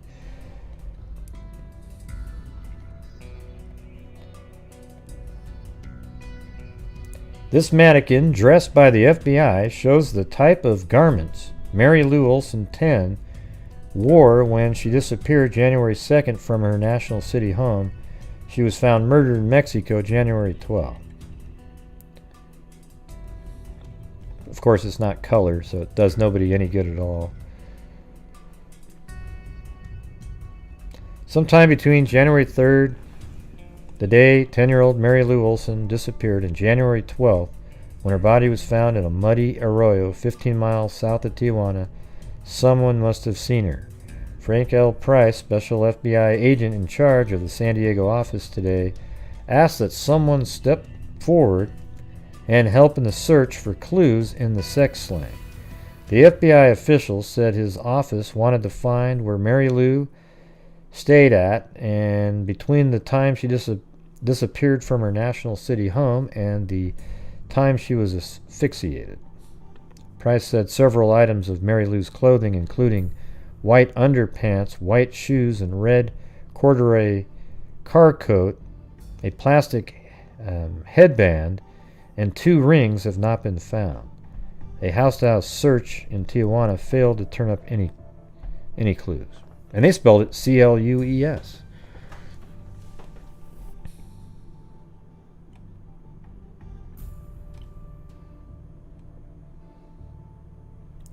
Hey, by the way, Spaghetti Lee, what is that? Is that from the Young Frankenstein, your little emoji there? I was just looking at that. Yeah, this is some weird shit. Now last one was the 19th. This is the 27th. A former postal worker who worked in a National City post office with Lawrence Olson was held Tuesday as a suspect in the sex slaying of Olson's 10-year-old daughter, Mary Lou. However, FBI agents in San Diego said they doubted he was the slayer. Ogden Paul Cooper, 51, a former mental patient with a record as a child molester, was arraigned Tuesday on a charge of molesting a 12-year-old boy in a Los Angeles theater. But the FBI probably said that because if you have an offender that's molesting 12-year-old boys, they usually always stick with boys. You know, they don't go, hey, well, tomorrow I'm going to go get a little girl. Okay, they're attracted to boys of that age. Municipal Judge Louis Kaufman set bail at $60,000. Wow, that's an insane amount of money at that time. That's like $500,000 or something. When Copper's attorney objected to such a large sum, Deputy District Attorney Anthony Joyce said at the time the FBI considered Cooper a suspect in Mary Lou Olson's kidnapping and death. She disappeared January 3rd from her National City home. Her body was found 9 days later in a muddy ditch. Cooper, I guess it's Cooper, up here it said Coper. Cooper refused to answer questions by FBI agents about Mary Lou's death. Probably because he had an attorney that said, hey, you know, don't answer these.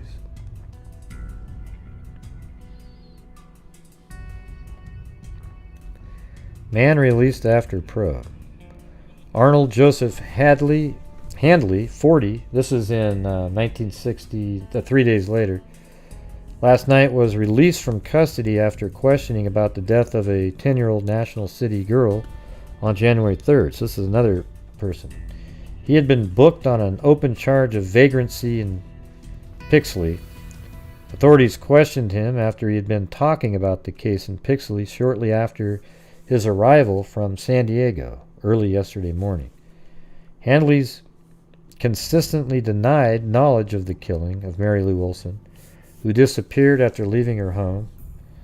The unemployed foundry worker told officers he had read accounts of the killing in San Diego newspapers. He added he was in Pixley to visit a sister and her family. You know, it's weird. Back then it was like, wow, that guy keeps talking about it.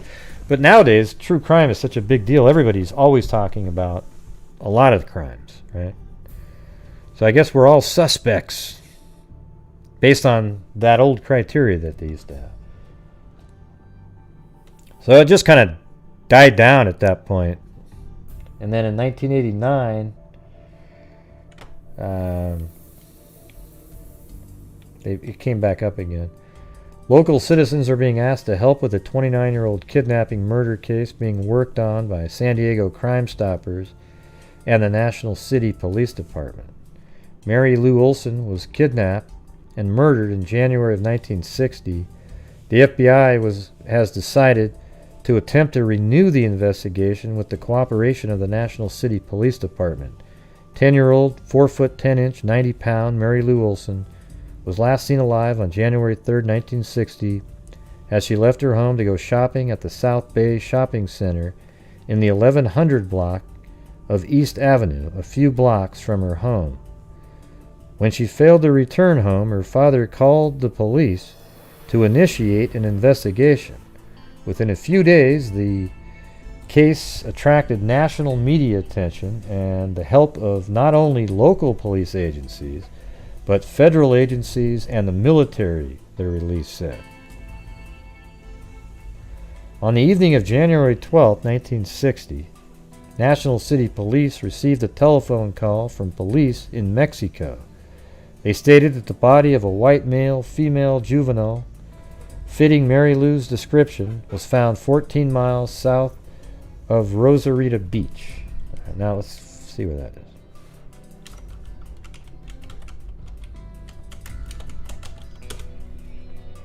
Ah, okay.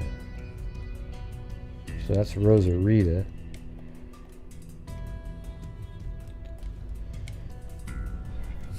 14 miles south of Rosarita Beach.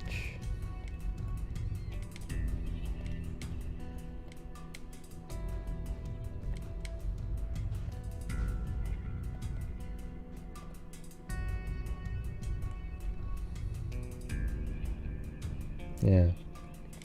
So I guess somewhere down in here, you know, like these are arroyos right here. That's what something like this would be what an arroyo is. Water would just come flying down. So, you know, maybe something like that. Except why not just say that town instead of... Yeah, it's hard to really know exactly what they're referring to. It's so vague. The body was identified to be that of Olson, according to investigators. She had been sexually assaulted and had died of asphyxiation, the release said. In addition, evidence indicates that she was kept alive in captivity for several days prior to her death. Crime Stoppers is offering a $1,000 cash reward. You know, they're just trying to get some answers. That was 1989.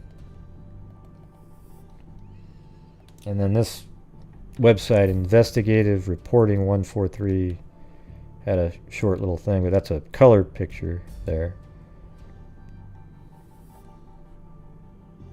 And I guess these are the... Look how little that is.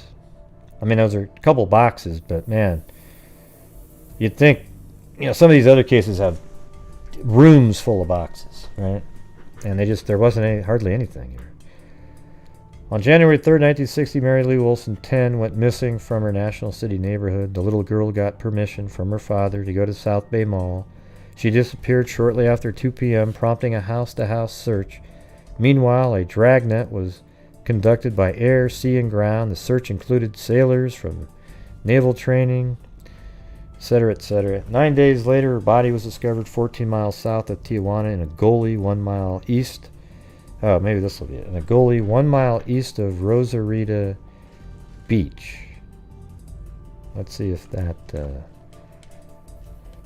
let's see what we got here.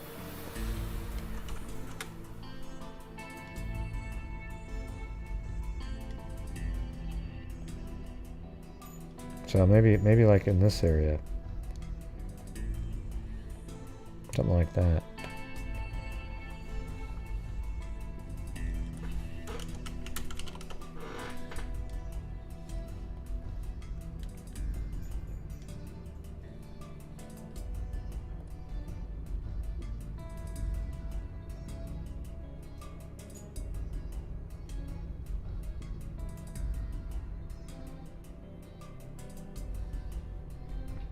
Well, 1 mile is a lot closer. So maybe somewhere around in this area at one point. I'm sure there was a lot less people there in 1960. That's 1985. Can't really make it out.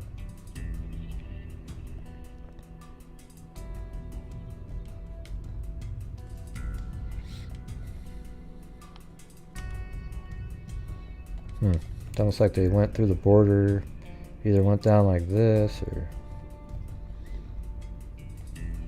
This is that, I think this is that highway. That is it. That's the highway that first article mentioned. It's the Ensenada. There it is. Boom. So, okay, this makes sense then. Right around in this area. And let's see if that's close to like 14 miles. If I just click there, and it's 11 as a crow flies, but I could definitely see that being 14 driving. So there we go. All right. So, and then Jeff, what's this article? Oh yeah, here's her gravestone, I think. Yeah, it's her. They have her death as January 11th. Mary Lou Catherine Olson. And it says after a massive search, she was found 9 days later, 13 miles. Yeah. Yeah, let's kind of just see what that area might have looked like. That looks like an arroyo, maybe it could be right there.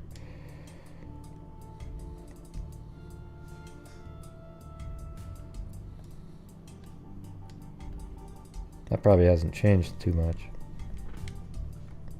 That area. I don't even know for sure if that's the spot, but that is a you know, right in this area there's an arroyo.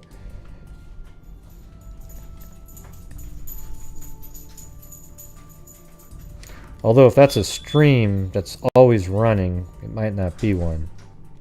Because arroyos are really, when there's flash flooding, it creates these little mini canyons. And then they go away. There's no water in them later. So I don't know if you could call that or not.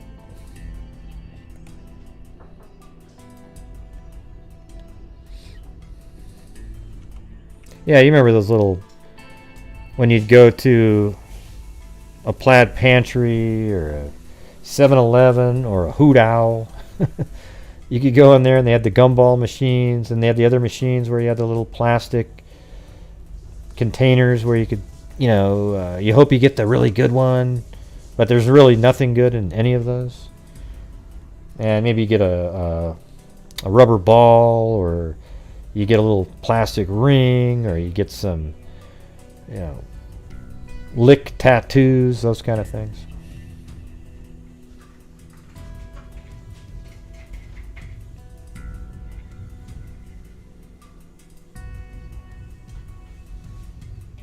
Yeah, yeah. Right, everybody, you know, somebody that does something like this obviously has done it before, and will do it again, and did it again.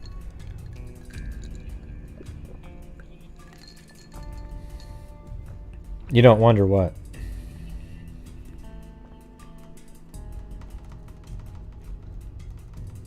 Wow, what are you talking about, Jeffrey? What was a lot stinkier? What are you talking about?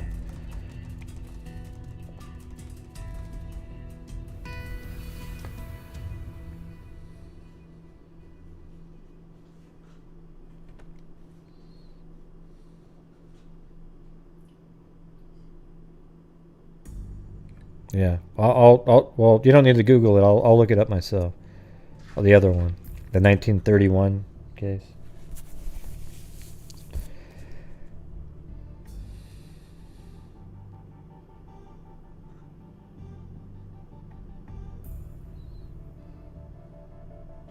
I don't know what you guys are talking about. What's Jeffrey talking about up there? Can you explain it? I don't like having trolls around. Okay.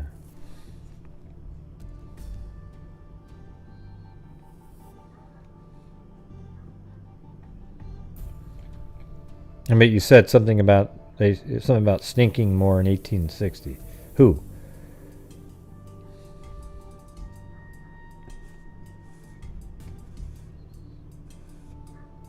The Great Mood Rings.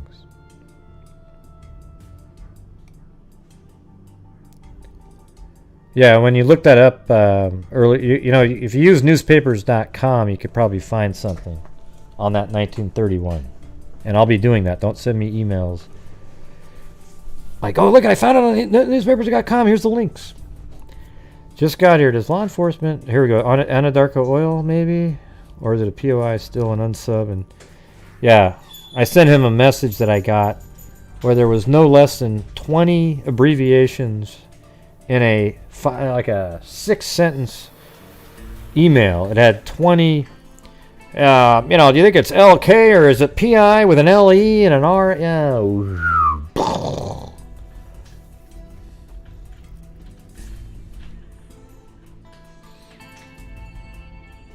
Yeah, Ziva is who I was talking to. Yeah, if you have newspapers.com, you can probably find something on that. For sure.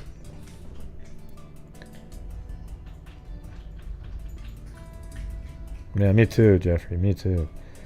It's kind of a weird name you got there.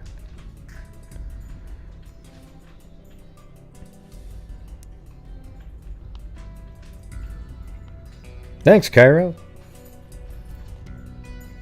All right, so here we go. I got the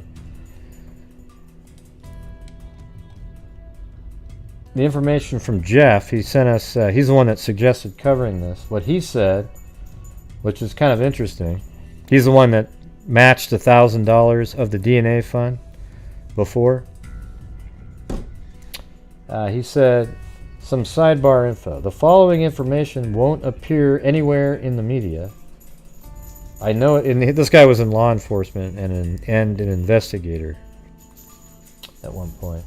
I know it's extraneous to your search, but I thought you might find it interesting.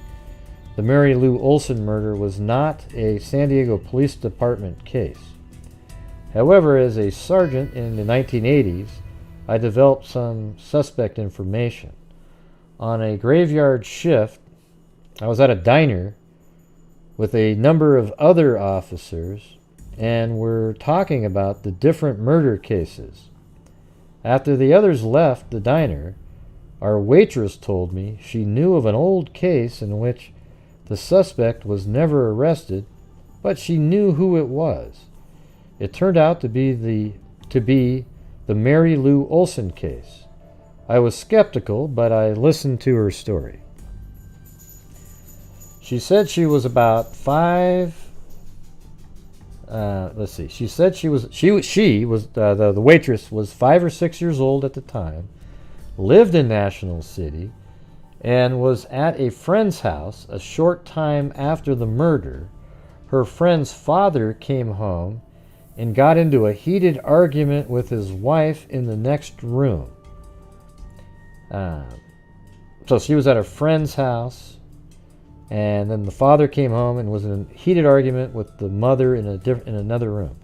She could hear them talking about the Mary Lou Olson case, and he was fearful the police were after him as a suspect.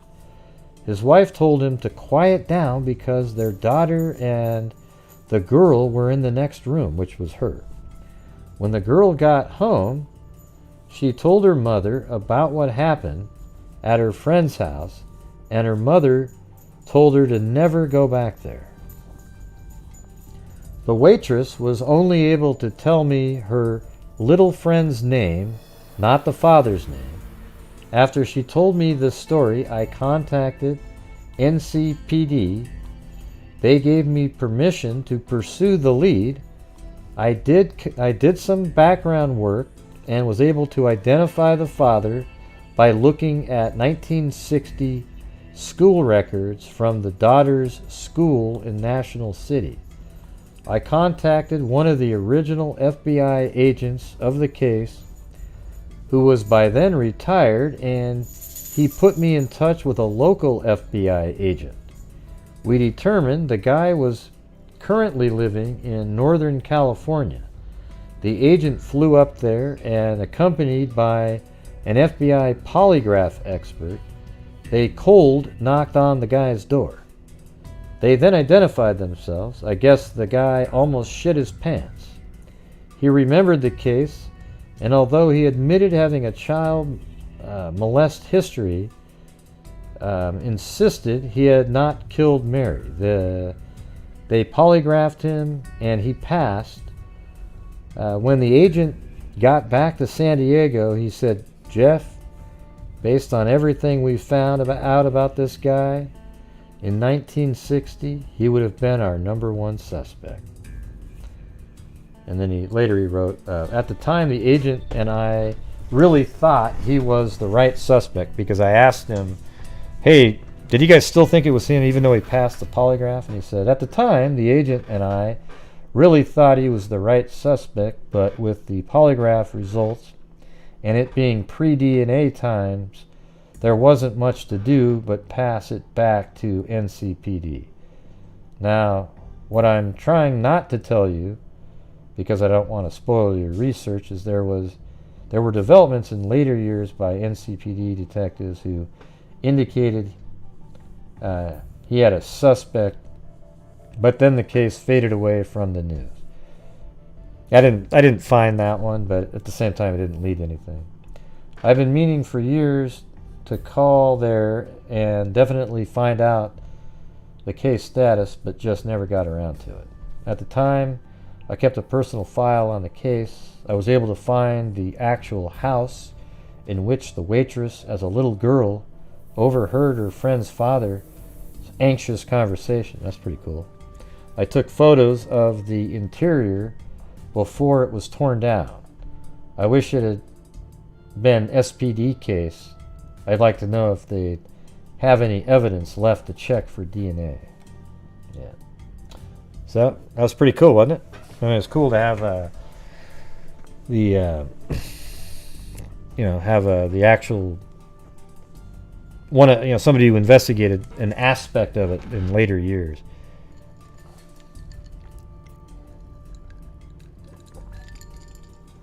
What does that mean? I don't know what that means.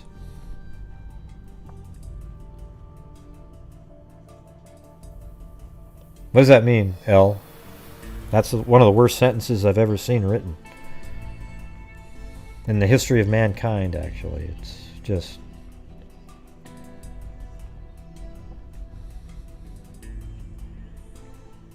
Can anybody decipher that for me?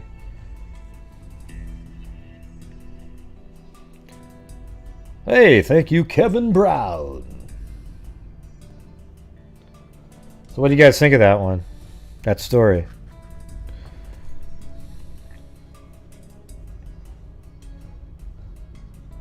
It's sad. It sucks. It's amazing how many there are like that. Absolute brutal shit and, no justice.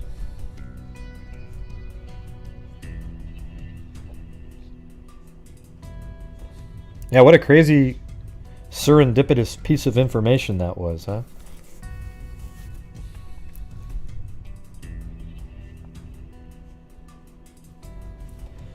Okay.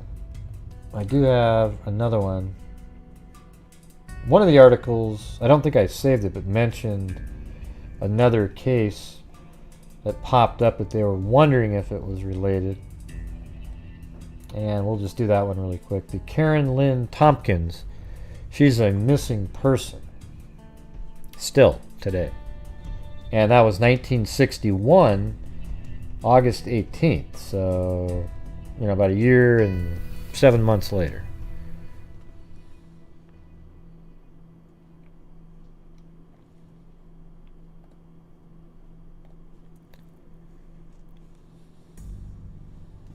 Let's see.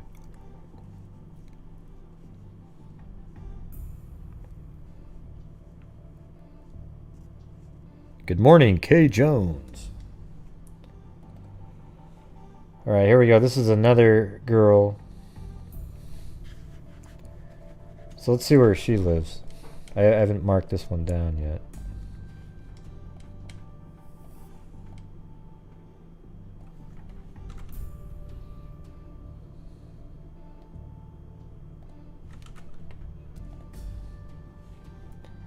And this is... She lives at really large number on there. 21110. Hey, thanks, Layla, my Layla. That's her dog. Dalton Avenue, Torrance, California, right? Yeah, so it's quite a bit up north. Right there. That house.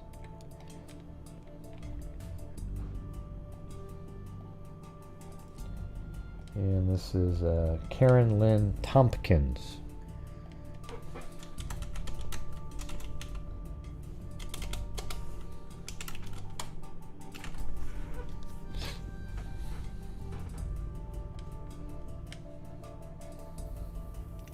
And that looks like a house that's been there since 1960. I'm sure this has been redone. That house, though, looks old. Yeah, I hate the no justice ones, but there's so many like that.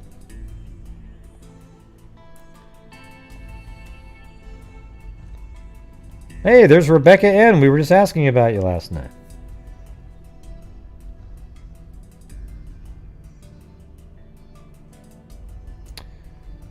Well, I removed Billy Boy Blue. I like Billy Boy Blue a lot of the times, but he was, if he wants to come back, he can message me and, say something or whatever. If he wants to come back, give it another shot. But at this point, there's just too many times where he was sort of doing the sexual innuendos with everybody, and I don't know, just got kind of too many complaints. I talked to him many times about it, so it's not his real name, so nobody cares. I mean, you don't have to be ashamed or anything. What was funny about that, Lotus Flower?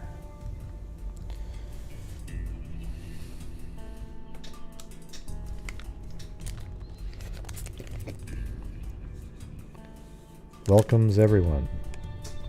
Well, there's Rebecca N. You kind of disappeared for a while. Hope that doesn't offend you guys. I mean, he can come back if he, completely. Yeah, like the other night, everything was going great, and then all of a sudden, boom, it was just again and again. I like when everybody feels comfortable, and they just want to follow the case.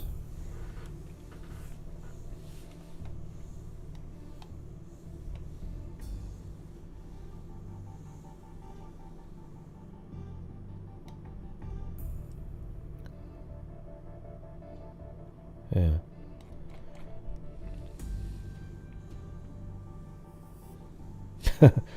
Was that sarcasm, Layla?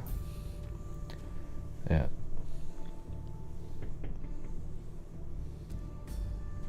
I know, he doesn't, that's the whole thing, Spaghetti Lee. I think it was because he was, he'd always come in and have a few drinks, and then he'd start doing that stuff, and people didn't like it. And I told him 100 times, I mean, I messaged him multiple times on Facebook. Yeah, that was the one that other people complained about. Even if you didn't care, it was pretty, I thought it was rude. Yeah. So, if he wants to come back, and if he ever does it again after that, I'll never put him back. But if he says, okay, I'll never, we'll see how I would give him another shot, but I don't want to deal with that. It just sucks.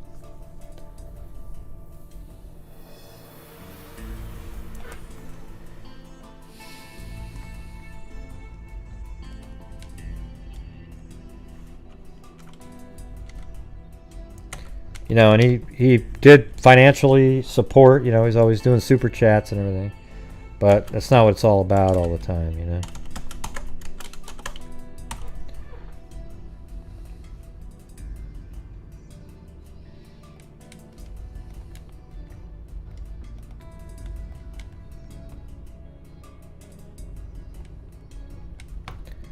I'm just putting this in here. Where the hell is it? There it is. Wow, way over there.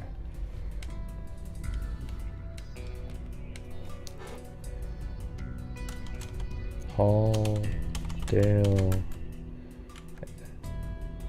Avenue.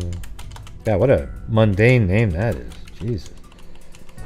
Halldale Avenue Elementary School. Man, your school's named after an avenue. That's just lame.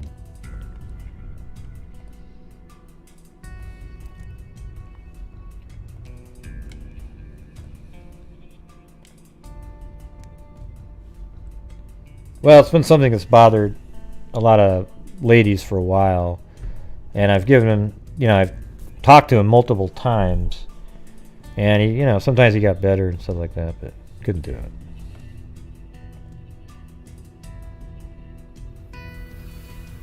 No, that's not even him right there. That's somebody else that just made a fake account really quick. That's not him. Yeah. That's one of the trolls, and they went, oh, woo, cool, I'll change the name really quick. Yeah. That's not him, Jennifer. Can't you tell by looking at it? Jesus. That's not his name. No, he was already. That's not him. Jennifer. You're wrong.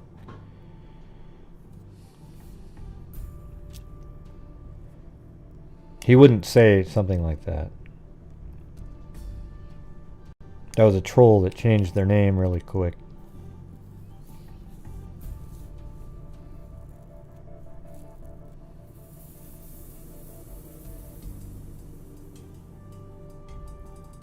I mean, why would I say I banned him if I didn't? Knowing that he could just come in any 2 seconds. Right. That wasn't him, is what I'm trying to tell you. That's not... That picture he never had on there.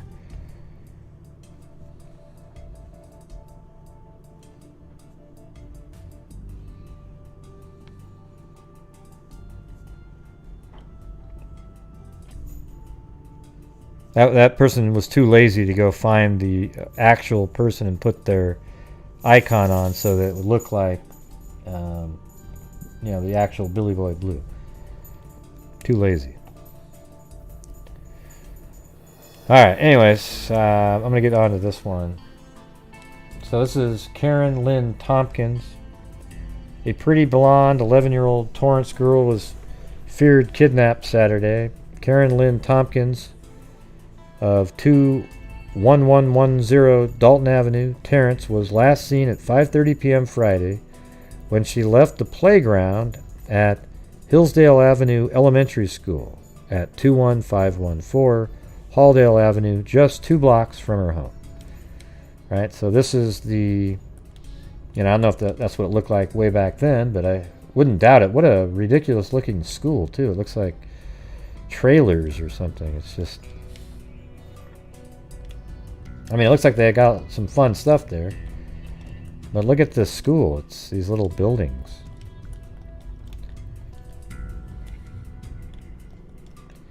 And she just lived right there. So just a couple blocks away.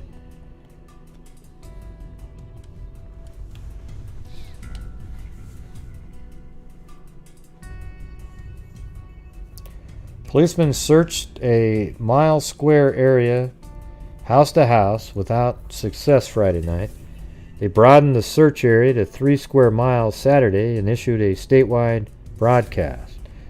Police searched neighborhood theater Saturday afternoon after theater. Managers cooperated in interrupting performances so the search could be conducted. We have no evidence to indicate violence, but we have every cause to fear the worst. A helicopter search for Karen was called off late Saturday, but police investigators continued tracking. Karen's mother, Mrs. Laura Tompkins, 32, said her daughter never had strayed away from home and was very prompt for dinner. I can hardly stand it, sobbed the sleepless, distraught mother Saturday. I'm expecting the worst, but hoping for the best. And what's sad is this is still a missing person, so you're talking about... This is 1961, that the mother had to have an entire life never feeling great. Neighborhood women went to Tompkins' modest stucco home to care for Mrs. Tompkins and her 8-year-old son Michael and daughter Lori, 4 months. The child's father, William, 38, is stationed abroad. The aircraft carrier Ticonderoga in the Far East. Karen was last seen by playmates pulling a small covered wagon she had made as a summer project as she left the playground at its closing. Police set up a command post in front of the Tompkins home to maintain radio contact throughout the search. All playmates and neighbors were questioned about Karen.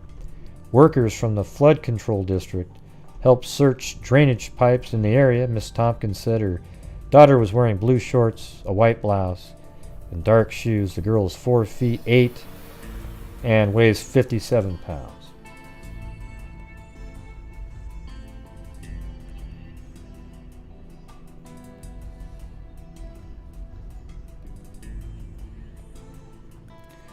Life was full of joy and small triumphs for Karen Lynn Tompkins. She recently bought a gold wristwatch with expansion band with money sent to her by her sailor father.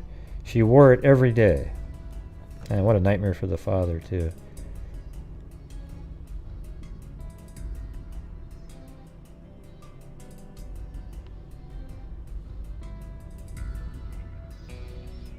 Yeah, we were talking about, Jay, if you can get bruising. After you die, if you're hit in the arm, do you bruise?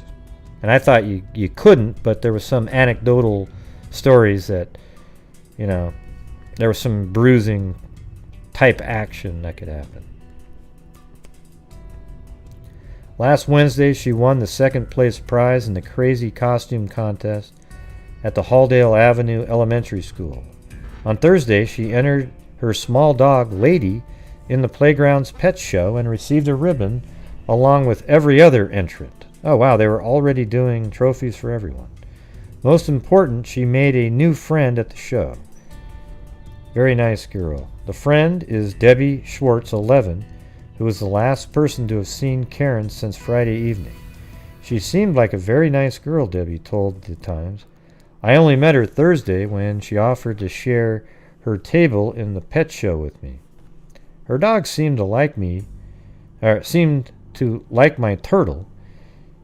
He kept smelling the turtle. On Friday, Karen learned she could make 2 small covered wagons, one for herself and one for her 8-year-old brother, and the playground craft shop. Or at the playground craft shop. The day's program ended at 4 p.m., but Karen and several others volunteered to stay behind and help play.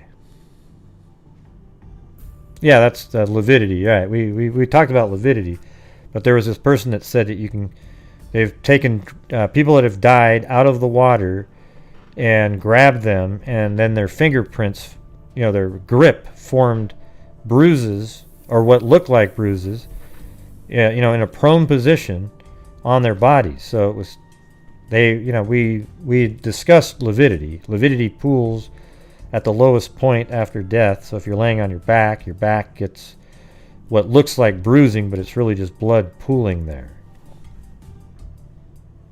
Okay. So let's see. The day's program ended at 4 p.m., but Karen and several others volunteered to stay behind and help play leader Gene Robertson, 19, clean up the room. About 5 o'clock, Karen asked me if I had a bag she could put her 2 wagons in, and Miss Robertson, I didn't have any, and I told her she could carry them in her arms.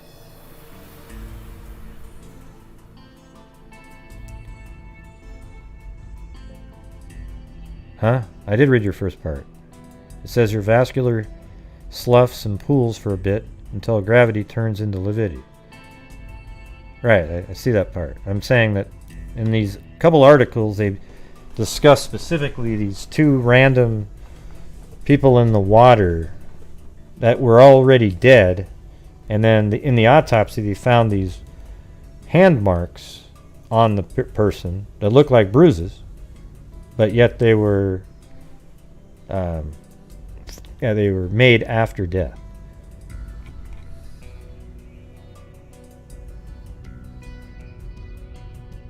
Huh? I don't get it, Holly. Made no sense.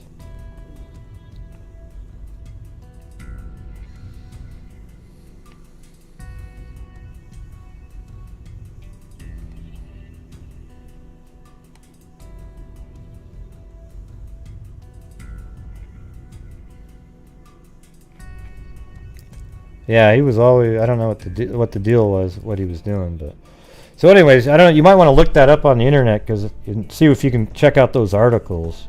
I've always thought that you don't bruise after death other than the lividity pooling. Like if you got, punched in the arm an hour after death, but it did say that maybe it breaks blood vessels that were already there, and if there was still some remnant blood, it would look like bruising. It was kind of interesting, but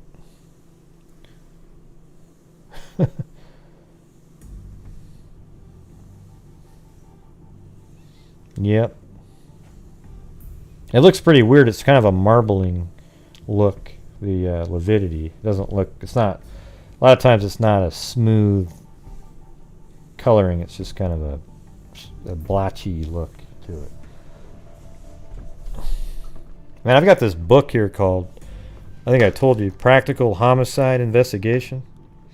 It's crazy. It's got all these crime scene photos and stuff from even Dahmer. It's just wild. Yeah.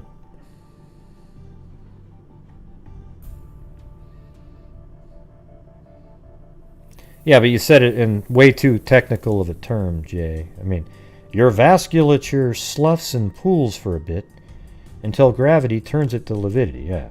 Well, if you go back and listen, we already mentioned the lividity part. It was just that these articles said that you could get bruising after death on these two examples that they found. And I was kind of thinking, I don't know, that sound like, why would multiple articles keep bringing up the same two stories if it was common at all? You know, if it was common, you'd have varying stories, like over and over and over, you know, different from over here, and over there. But instead, they said the same two in the two articles that were even showed up on it.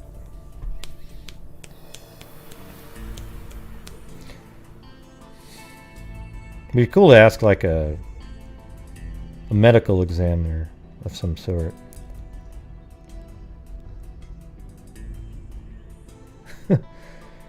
And yeah, that book is really expensive, but the pictures in there are crazy, you know. Every single time there's a crime, they use an example of a real story. It's unreal, really. It's useful though, but you have to have kind of you don't want to be one of those people that can't look at that stuff.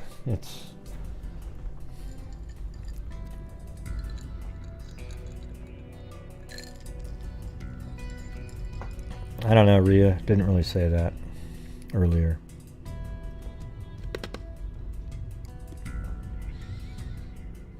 Yeah, forget it, man. Everybody has a different thought. Jay's probably got obviously the medical information, so what he said was something similar, was just medical terms where none of us knew what the hell he's talking about. Oh, I did, Gray. I did. I had medical terminology, Gray. Oh, God. Okay, well. Yeah, it said your vasculature sloughs and pools for a bit until gravity turns it into lividity. Yeah. In all court cases I've seen, I've never heard them say that bruise doesn't count. It's from an ambulance guy. I know, I've never seen that either. That's why I don't think it's that common. So maybe it's something that's possible, but not really. It doesn't happen too often. You know?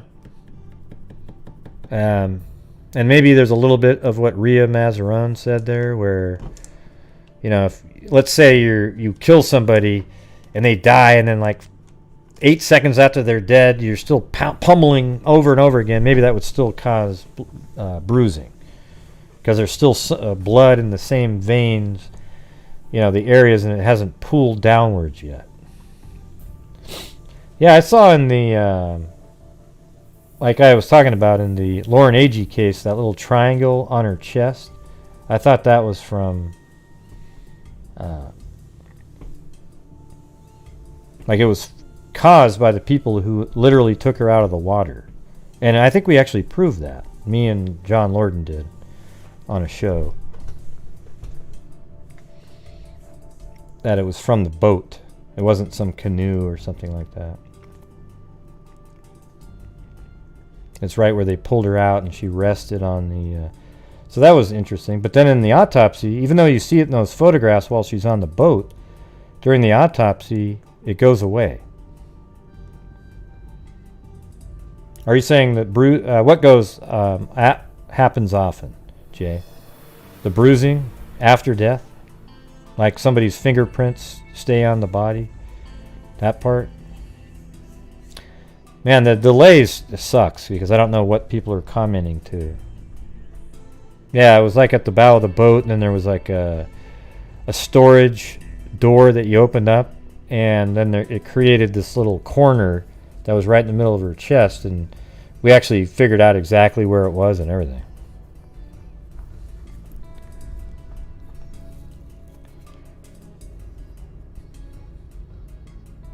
No, it wasn't the front of the canoe. The canoe had nothing to do with it.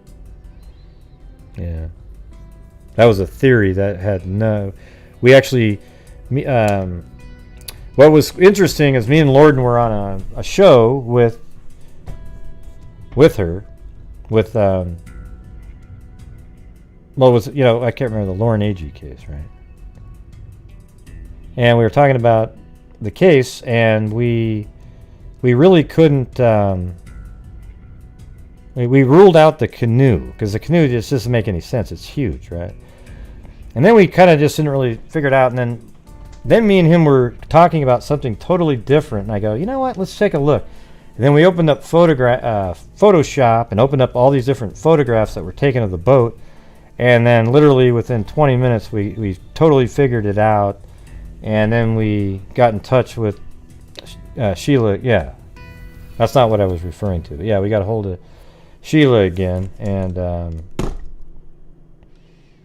boom, right?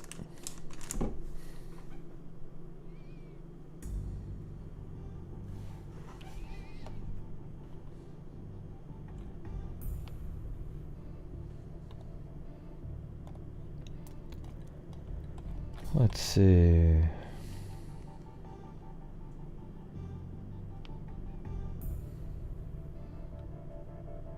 Shekua. Anyways, that was kind of a cool moment. You know, see, that's the difference between, like, you know, me and Lorden, and then people like, you know, AG and Harvey, the whack job. You know, they don't really ever find out anything or do anything useful for anybody, okay? It's just all about the grift. How can I pretend that I'm doing something to help somebody? Yeah, go over it. You just wouldn't believe it. If you guys knew if you guys knew what law enforcement actually believed about those people, you would be ashamed to watch 1 minute of those channels. That's the truth. Unless you hate law enforcement too, and think that they don't know what they're talking about. If you say that to Harvey, he goes, "Oh, I don't care what they say over there. I don't care what they say, Gray. I know more than they do. They haven't solved the case in 4 years, everybody." And I say, well, right, Harvey, because you would have solved it. If you had all their information, you would have solved it, right, buddy? Mm-hmm. And he actually believes that. That's the scary part. Yeah, I'm just not interested in the stuff that guy's saying up there. So, oh well.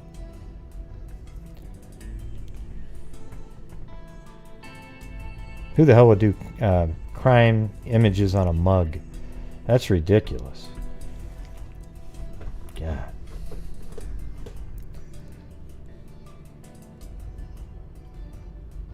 Now, the book that I have sitting here is called Practical Homicide Investigation. Probably weighs 15 pounds, 2.5 inches thick, with like a jillion pages on it.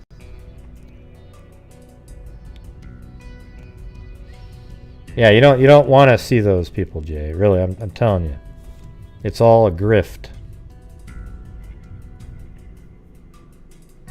Yeah. Unfortunately, people buy into it, though. You know, memberships and everybody's over there. And it's weird because they don't understand that they're dealing with somebody who literally has been a grifter their entire life. Every single thing that they say and do has an angle on it. Yeah, it's unfortunate, though. But, you know, some people like that kind of stuff. You know, sort of the Krama channel, you know. Or maybe it's like they don't realize that they're... I don't know. Maybe they're just really dumb people out there, right? Well, it's a crazy book. It's. I don't think it's really even possible to read the whole thing in a lifetime. Because even on each page, it's tiny. You know, it's like a... But it's awesome how there's basically crime scene photos on every single page. You know, like it literally, when it has sexual assault cases, it shows you how they found the person on the ground. It really gives you a good insight into what they're looking at when they get to the scene. And it kind of sucks, but it's interesting at the same time.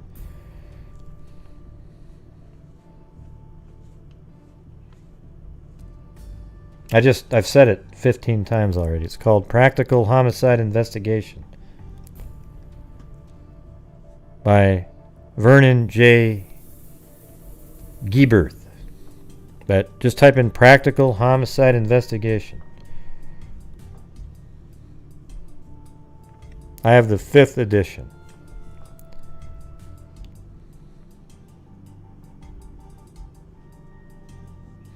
I think it might be. Yeah, he was a practical... basically, this is the Bible for the people who are investigators. This is what they all get. They go through it, learn it. It'd be kind of cool to just start at the beginning and then part of a show, maybe 2 or 3 shows a week, do like 10 pages of it, go over it, and then move on, and then do the cases that we talk about. And then just kind of make it part of the what we're doing, because it's really interesting.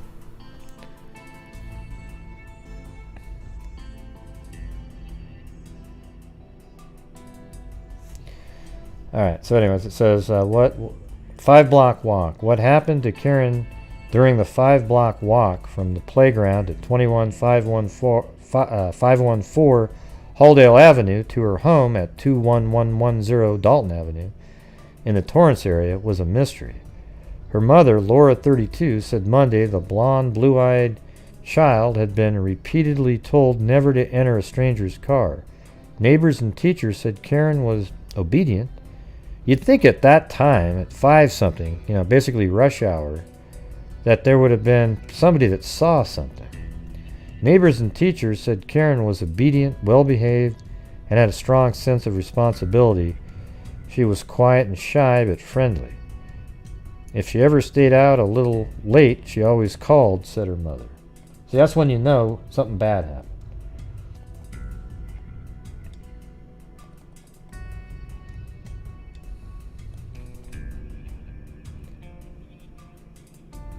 Okay. We have completely started over from the beginning, rechecking all her friends and family. We hope we're wrong, but after this length of time, we have to work on the theory that she met with foul play. The FBI kept a close watch on the case, but so far has not officially entered it. Relatives and sympathetic neighbors went to the Tompkins home at 21110 Dalton Avenue to console the mother and help take care of her 2 other children, Michael, 8, and Lori, 4. Karen's father, boiler tender 1C William Tompkins, 38, serving aboard the carrier Ticonderoga, was expected here today by plane from Hong Kong. The Red Cross notified his commanding officer. What a nightmare. Jeez. Because he's the one that sent her money to buy those little rings. Saturday, when the ship pulled into Hong Kong and Tompkins was granted an emergency leave and top priority on all flights. His brother, Sergeant Thomas Thompson, also received an emergency leave from the Air Force and arrived here over the weekend with his wife and small son. Dogs keep vigil. Mrs. Tompkins, near exhaustion, was giving a sleeping potion and put to bed Monday afternoon. I remember they used to do that a lot. You know, with the grieving parent, they get some kind of a drug. The dog usually sleeps... Here, hold on a second. The dog usually sleeps at the foot of Karen's bed. Thomas Tompkins, Karen's uncle, took the small dog out Monday and attempted to retrace her steps with it in hopes of finding some scent of the girl or her possessions. The whole neighborhood seemed to be taking a personal interest in the family's distress. A parade of women has carried food to the home. The family's pastor, the reverend, so everybody was taking care of him.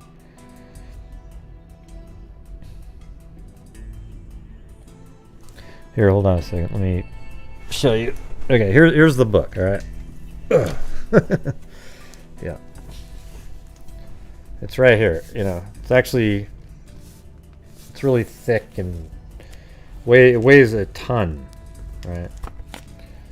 Yeah, it's 1,222 pages on this book here, but there it is. Practical Homicide Investigation. Vernon J. Gebert. And it's just, you know, I'm not going to show you the pages because almost every page has some kind of a crime scene photo related to it. I probably just boosted his sales up, right? Good for him. Yeah, they used to always give sedatives, seems like.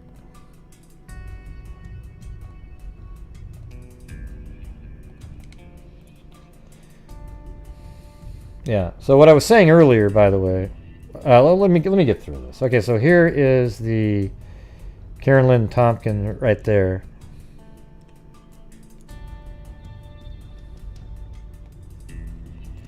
Homicide detectives Monday took over the case of the missing 11-year-old Karen Lynn Tompkins. All known sex offenders and suspicious characters in the Torrance area where the pretty blue-eyed blonde disappeared at 5 p.m. Friday were being picked up for questioning. Karen, described as a happy, obedient girl, had been sought without a trace by ground searchers and by helicopters since she was seen leaving the Halldale Avenue Elementary School. Her mother, Laura, 32, near a breakdown with worry, issued a public appeal. If anyone has seen or thinks they have seen my little girl, even though they're not sure, I would be deeply appreciative if they could call the authorities. Please help me find Karen. Harbor Division Detective. I bet it's hard to even talk in a scenario like this because you're almost like you have no hope actually, and you still have to say something. Harbor Division Detective said they had many telephone calls from citizens who believed they had some information. No solid leads. None of them gave us a solid lead. 11-year-old Karen Lynn Tompkins is a blue-eyed, ash blonde, standing 4'7", 57 pounds. When last seen, she was carrying two small covered wagon models. She was wearing a white blouse and a white long-sleeve sweater, blue shorts, and blue sandals. On her left arm was a gold wristwatch with expansion band. She also wore her good luck necklace, made of clear beads with mustard seeds inside. I think the dad has sent money and she bought that watch with it.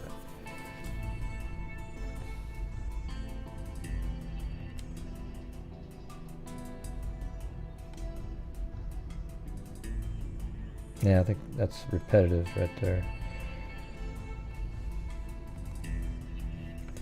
Man seized in missing girl case.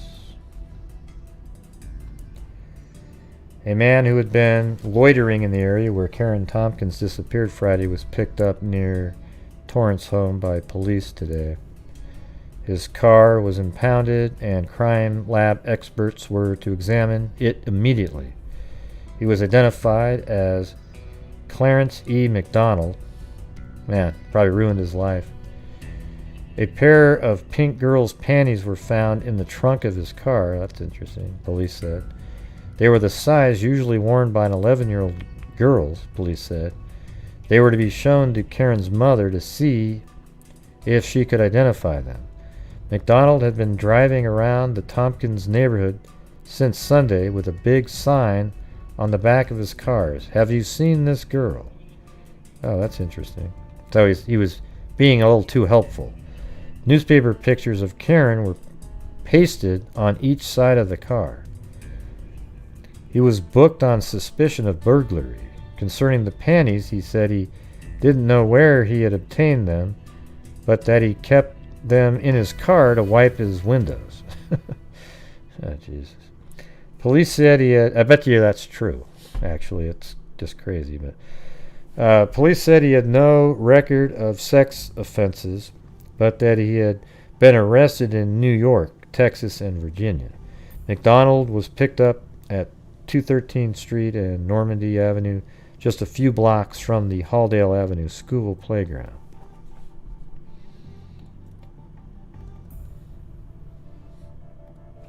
Yeah, well, he isn't a killer. Like, he didn't do it. Compare vanishing girl cases. So here's one of these articles. Division detectives today talked with officers from San Diego County to compare clues in a case similar to the one in which Karen Lynn Tompkins disappeared.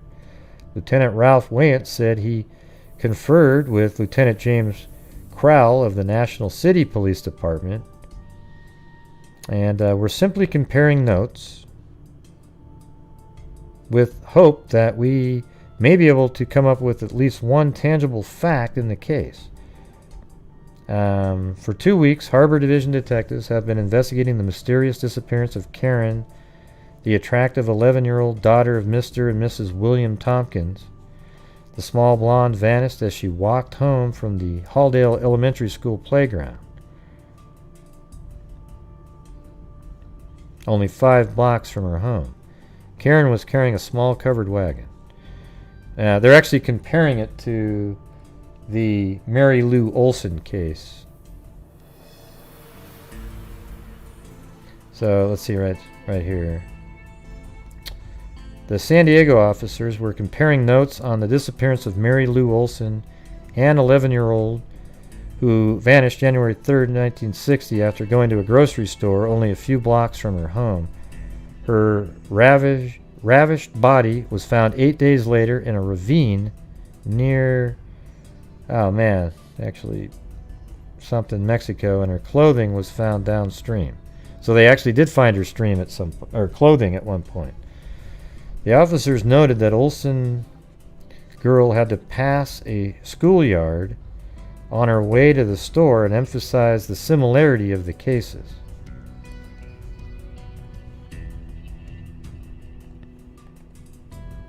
Let me see that.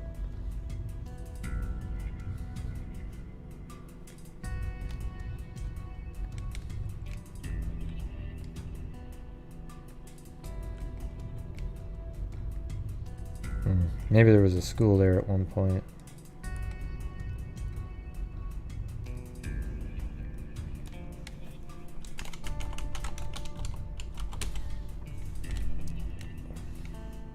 Okay.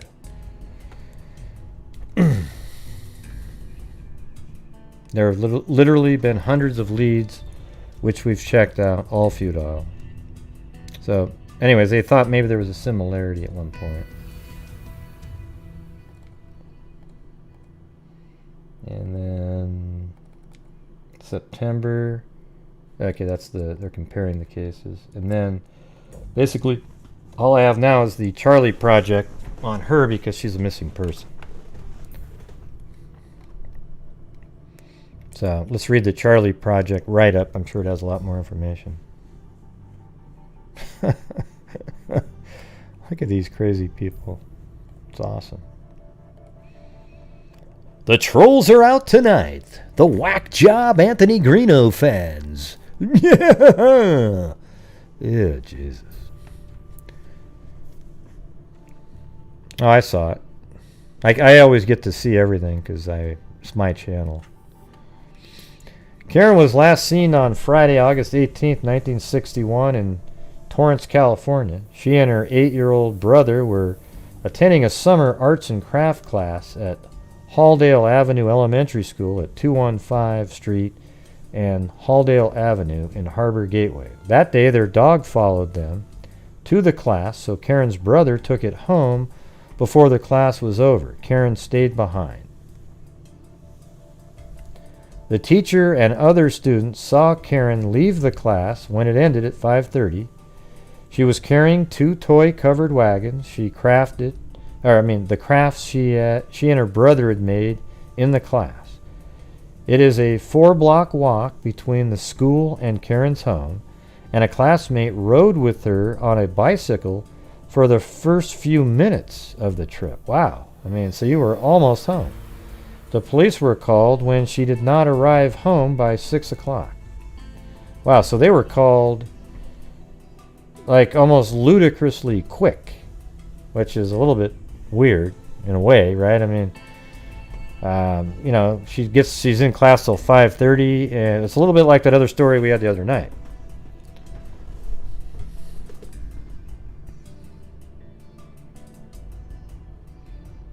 Yeah, well, a lot of people were in the military back then.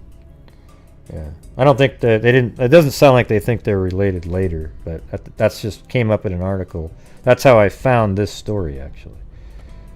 I was looking up the other case of Mary Lou Olson, and then this case was in that one. So that's why we're talking about this one. A few days after Karen disappeared, a 40-year-old man was arrested for kidnapping her. Okay, so I guess they're... that's not in any of these articles. Let me read this again. A few days after Karen disappeared, a 40-year-old man was arrested for kidnapping her. When the police found bloodstains on his underclothes, he denied having anything to do with her disappearance and was eventually released for lack of evidence connecting him. Well, hopefully they stored that and contested. In 1962, an 11-year-old girl, Dorothy Gale Brown, was kidnapped, and her body was found in the ocean off of Marina del Rey, California, 30 miles from Torrance the next day. She had been sexually molested and drowned. Investigators at the time believed that Karen and Brown cases were related. Both girls were the same age, both were blonde, and both disappeared at around the same time of day and from only blocks apart. Brown's murder has never been solved. So neither Brown's murder hasn't been solved, and the disappearance of Mary Lou Olson has never been solved, and they think they're related. Authorities believe Mac Ray Edwards was responsible for Brown's murder, Karen's disappearance, and a string of other children's disappearance and homicides in California. In 1970, Edwards pleaded guilty to killing 3 California children and sentenced to death at his own request. A photograph of Edwards is posted with this case summary. His alleged victims range in age from 7 to 16 years old. He confessed to killing Brenda Howell, Donald Baker, so there's guys in here, Roger Madison, as well, and authorities believe he was also most likely responsible for the disappearance of Thomas Bauman, Bruce Kremen, and Ramona Price. Edwards led authorities to a site where he said he had buried some of the victims, but no evidence was located. He died by suicide on death row in 1971. Karen resided with her younger brother and infant sister, her mother, and her grandmother at the time of the disappearance. Her father was stationed at sea with the United States Navy, but returned home when he realized his daughter was missing. Well, no, the other case, I'm just remembering. The other case, the father was home, but there was a time period where Mary Lou was in a foster program when he was on a ship and the mother was in prison. Right? Remember that? So there wasn't, both cases just had military fathers, but different circumstances. The case was reopened in 2007 as authorities renewed the search for the bodies of Edwards' victims. He was employed as a heavy equipment operator in the 1950s and 60s and helped construct many highways across the state of California. Investigators believe he may have buried the children's remains under the highways. Ah, jeez. Ah, what a nightmare. Ah, freaking whack job. So that's it, you guys. Craziness, huh? And thanks for getting on those trolls, okay? So what I was saying earlier is that let me show you guys something. Hold on a second. All right.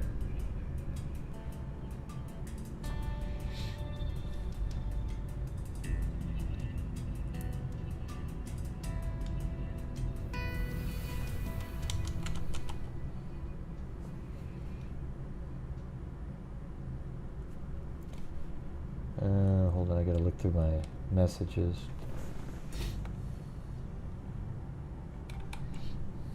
Only take a second. There it is.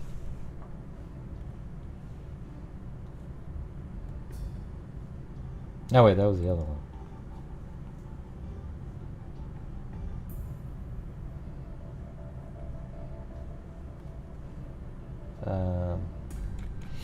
Hold on. I'm looking for something that I need to show you.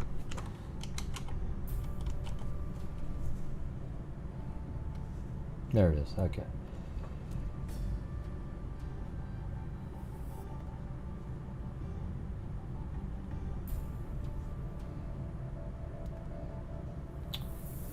How do I see this?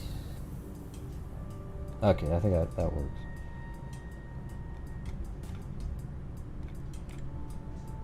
All right, so this Brian Sean Harmon guy. See this guy? See this guy? Look at it. I can go back in time. Okay, this is the guy that was on another show. Okay, I'm just going to show you that he messaged me all of this shit. Look at this. And I'd comment back here and there, and but he messaged me this stuff on. I mean, just watch how much there is here. Watch this. All right, so this is March 13th, okay? He sent me all of this stuff, going over and over, all of his dad and his son and everything like that. And I just, I hardly ever responded to him, okay? And then eventually he just goes, "You take care, Gary." Isn't that great? Well, no doubt you can't get a hold of somebody that gives you all the information and you guys just sit there and use it to your advantage. Well, go ahead and do it, but I will never come on your damn sure wherever it does come. Look, I don't give a shit, okay? If you ever wanted to come on my channel. That's why I didn't respond to you. Okay?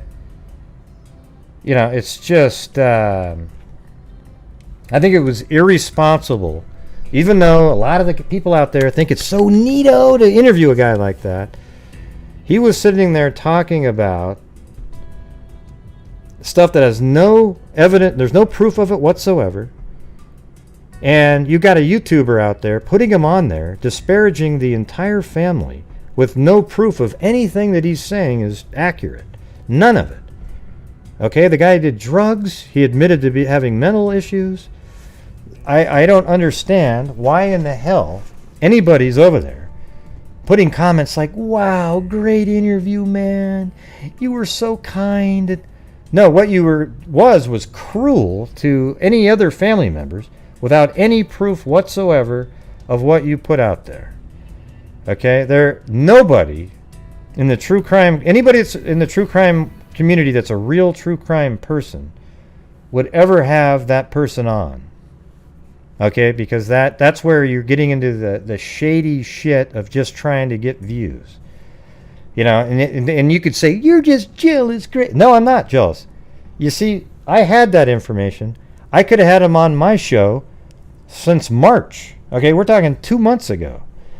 And I didn't do it. And the reason is because it's not ethical to do it. That's the truth of it. It's not ethical whatsoever. And it doesn't matter who. Just don't worry about it, because then you'll end up watching, and it's a waste of time. But there's somebody out there that put that person on. They spoke for hours, bashing the family, and it's just it's a nonsensical rambling. Okay, he's not he types a lot worse than he talks, but yeah. Well, I just mentioned the other YouTubers, Jay. He did an interview with this guy who is accusing his father and his son as being the killer in the Delphi case. Okay? I would never have him on, even though he wanted to come on. He sent me 1,000 text messages, and I would never have him on because he's accusing people that there's no evidence against. It's like doing the side-by-sides, but way worse. I mean, what Greeno did was 1,000 times worse than doing a side-by-side with the sketch and a face of an innocent person. Okay? It's 1,000 times worse than that. Because you let a guy go on there and rant for hours, and everybody's like, yeah, wow, what a shitty dad. Oh my God. You know what? We don't know if anything that he said is true. There's no evidence of anything. And that's the facts. Jack.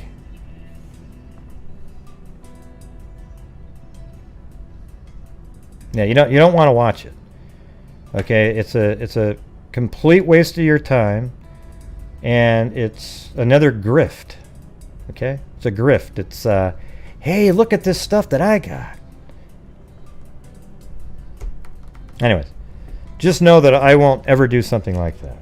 I do have guests on with missing persons or things like that. It's a totally different deal. Somebody's missing and you get information about how things are and you try to figure things out. This is accusing somebody of killing 2 girls and a huge story that's in the media.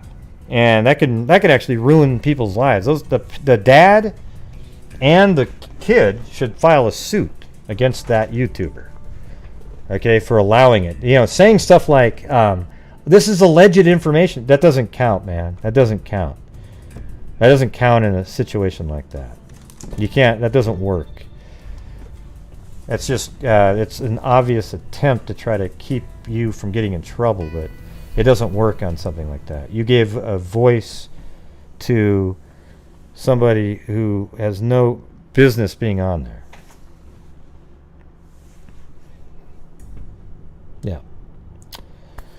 So, all right, everybody. Thanks for letting me ramble for a minute.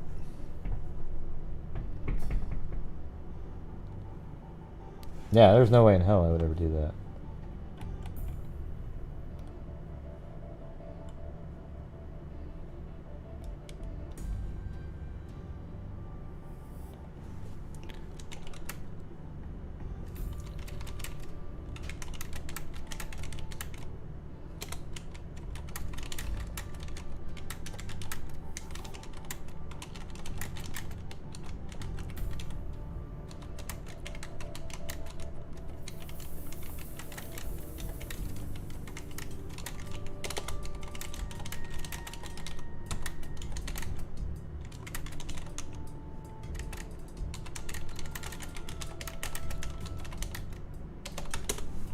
Billy Boy Blue messaged me, so I had to message him back. It's like, Jesus. Oh, man. What a crazy night. Crazy times, everybody. Crazy times. Or actually, he just messaged me, not back. I hadn't been messaging.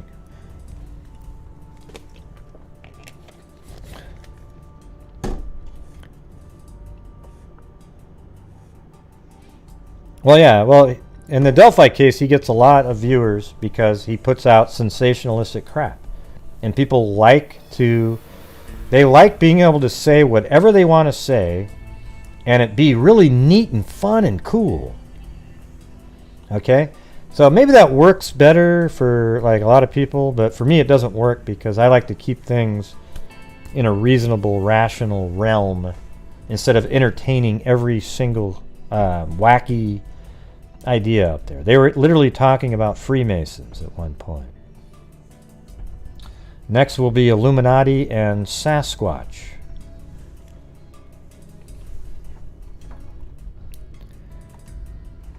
You know what I'm saying? Yeah. Chewbacca? Oh, I'll be Chewbacca if you want me to.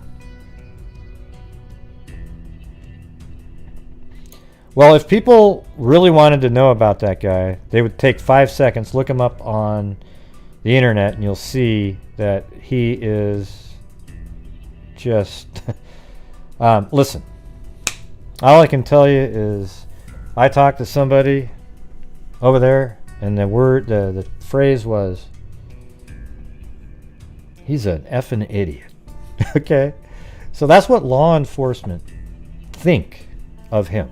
Okay, they don't work with him. They don't do anything with him. There's nothing of value that they glean from it.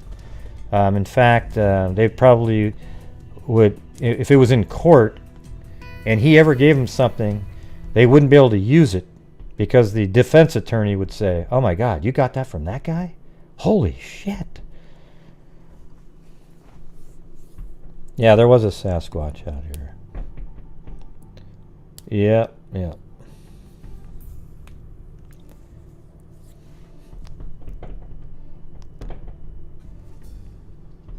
Yeah, it's weird. So it's 4 p.m. So you're 7 hours behind. Well, no, what I said just now was true, but I would never say where, who, or what, whoever said it or anything like that.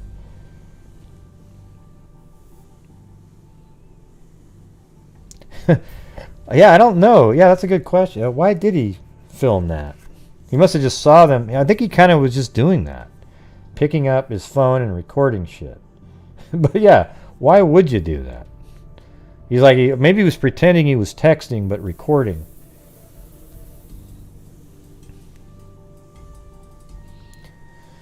Yeah, yeah. Well, I mean, if I was local, I would have been there all the time at the bridge trying to figure all the stuff out. It would have been great, but you know, I'm not there and I can't do it, so that's just what it is. But he wasted a lot of the time that he had. There was so many things we figured out from 3,000 miles away that they hadn't figured out still, and it was weird. It's like they didn't take the time to do the really basic stuff to figure things out. Yeah. Well, not 3,000, maybe 2,000 miles. Rita Schaefer, thank you. Maybe we should just get a medical examiner on sometime, and then we come up with just tons and tons of questions for them to answer.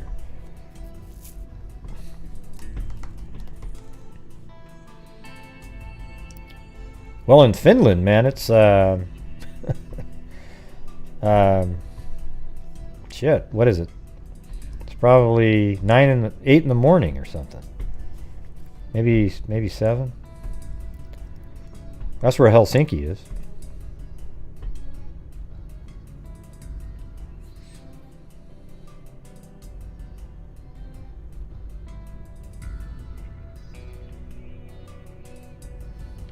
Yeah.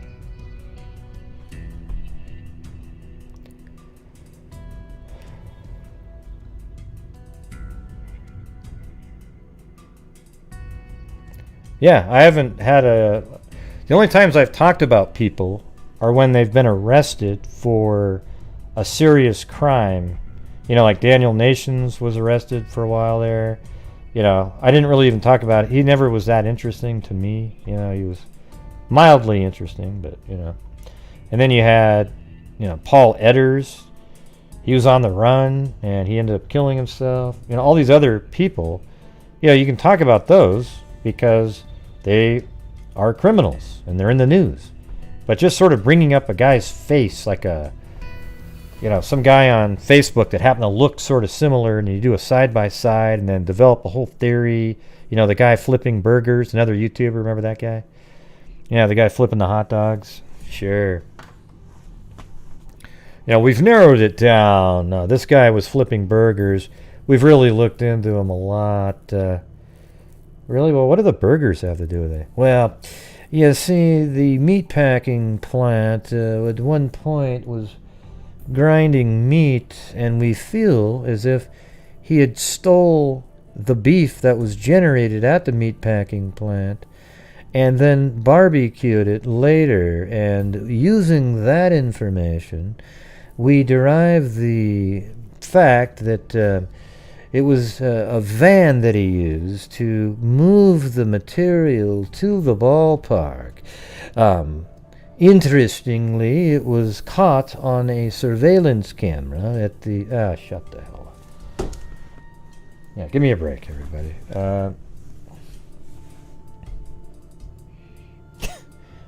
She's in Australia, too. Lee D.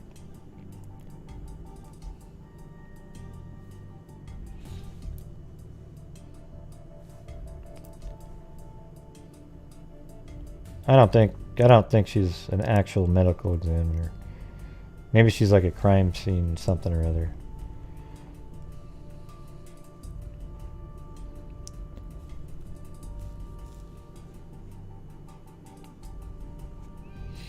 I know she does hairstylist, something like that.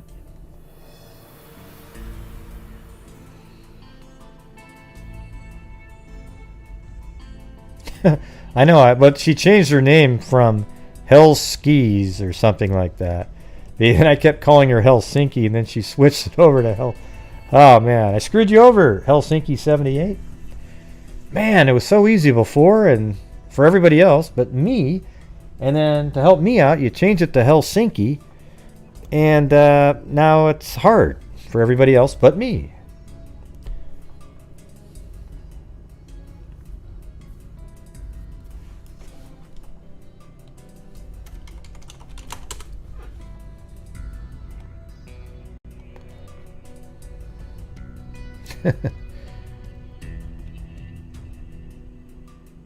Brisbane. I've been to Brisbane. Where's the place where the gold is in Australia, where that 50-pound nugget or whatever the hell was found?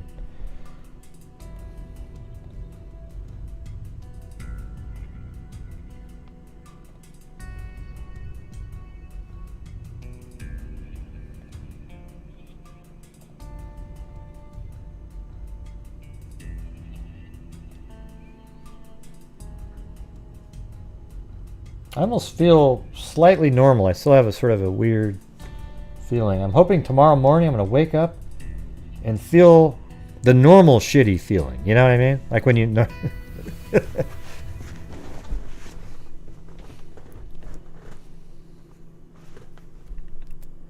I thought the gold mine was in Eastern. I can't even remember now. We went to it though.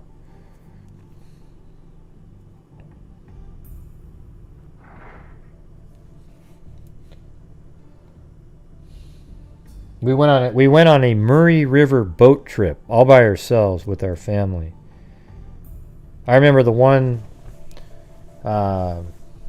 We all went down on the river. You go for like a week all by yourself on this river. It's kind of weird. I don't think they would allow you to do that now. I wouldn't think. But we're going down that river. We're catching these little fish. We caught this carp. And you can't throw carp back or a fish called tench. If you throw them back, it's like a $500 fine.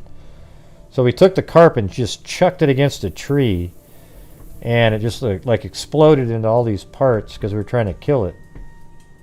And man, like the next day we go there and the head's still kind of. I mean, carp are sick, man.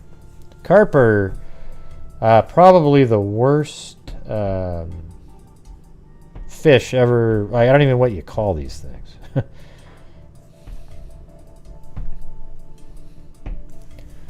They're just sick.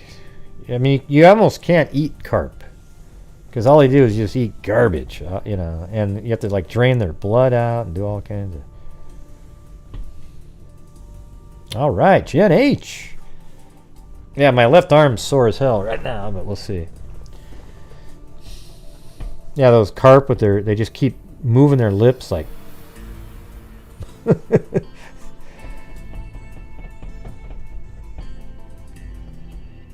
Well, here's what you do, Jay. You go like this. You go. What you say is they're 7 hours behind tomorrow, so it makes it really easy. You just go. You don't have to do any math. You just go. Oh yeah, okay. So it'll be about 4 o'clock, 4:24. But it's actually tomorrow.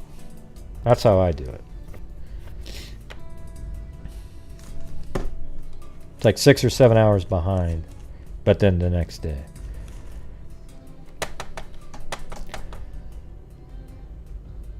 So every once in a while I message Zozo on Facebook at noon, and then what I didn't realize was that's like 5 in the morning. Yeah, okay.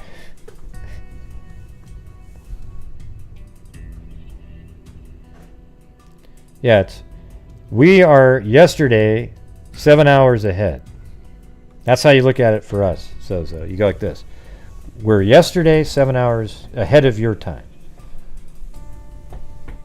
So right now, I guess you would say something like we're still on the 3rd at 11:25. But that's the easiest way for me to do it. I just go, it's tomorrow and 7 hours behind. I don't eat raw shrimp, but I ate shrimp where I got that gout. That's what I'm talking about. I don't eat raw shrimp. Well, I mean, when you say raw, what do you mean? I don't eat it right out of the bag. Hell no, no. I mean, not when it's clear, you know, that clear. If it's been cooked already, sure, yeah. Do you eat raw shrimp, Jay? I do eat sushi. I tried, you know, the worst one I ever tried in terms of sushi was sea urchin. Okay? Sea urchin sucks. Okay? Sea urchin tastes just like a, you know when you go to an aquarium, a pool of water where sea urchins and other animals live, or fish or whatever? That's what it tastes like, the water. How the water smells is how sea urchin tastes. Yeah, gout is the worst.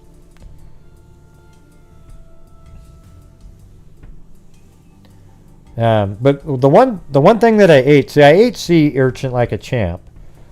But the one thing that I ate and I almost ralphed eating was, I think I've said this before, but it was sushi with the fish eggs, the large version, not the small ones.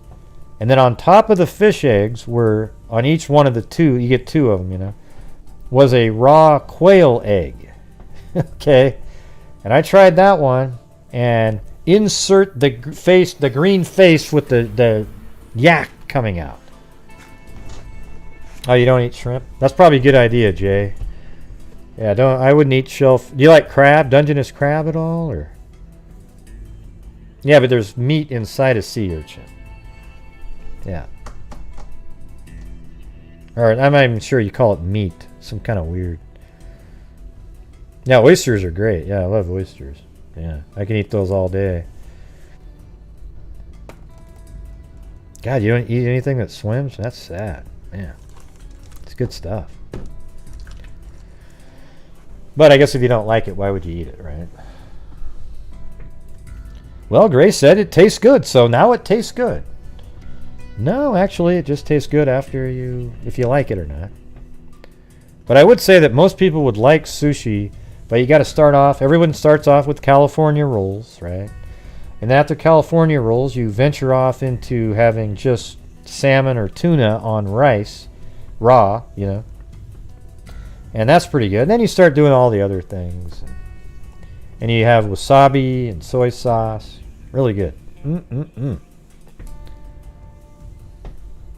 Yeah, I mean, seriously, Mag, if I didn't realize that there was something called gout that you get from eating shellfish, if I could afford it, I would eat crab and lobster and shrimp every single day, all day, on a conveyor belt like my chocolate cake story earlier.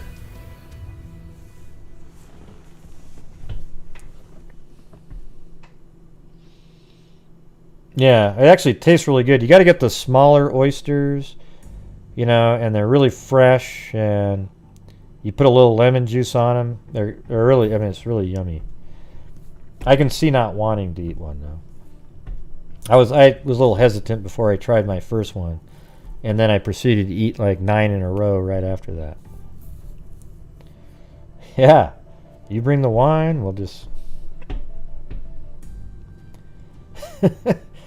Yeah. Oh, I have this little paste of wasabi. It's really hot stuff. I like it when it goes up your nose and your eyes get red or watery. I mean, and you're just gee.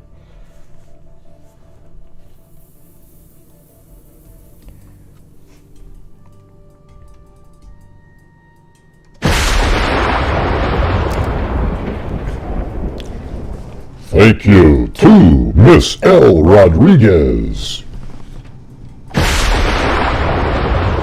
Jessica Schubach, Susie Heath, Lee D, William Zambrano, Terrell Krebs, Zozo, Lee D, Dan Carr, Michelle Nicholas, Susie Heath, Lori Fisher, Leah Marie, Mag, Holly, Amber Maiden, Charleston Amy, Zozo, and Amber Maiden was a cat eye. Charleston Amy, Zozo, Lee D, Lady again, Shogun Love, Mag,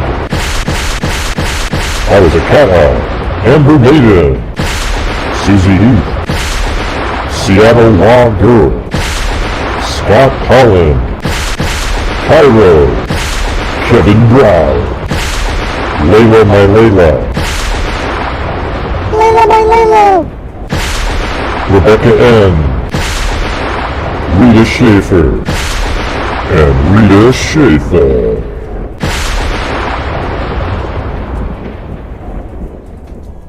Awesome. Yeah, well, we've been on here for, 3 hours and 26 minutes again. God, you guys are lucky. I am just, Actually, I'm lucky to have so many people that are actually watching my show late at night. You know, like, what are the odds? I appreciate you guys hanging around, watching. Thanks again, Mac.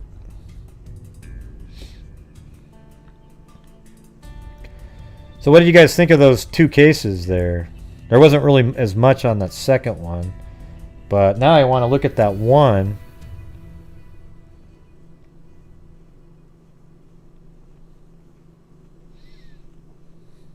Let's see.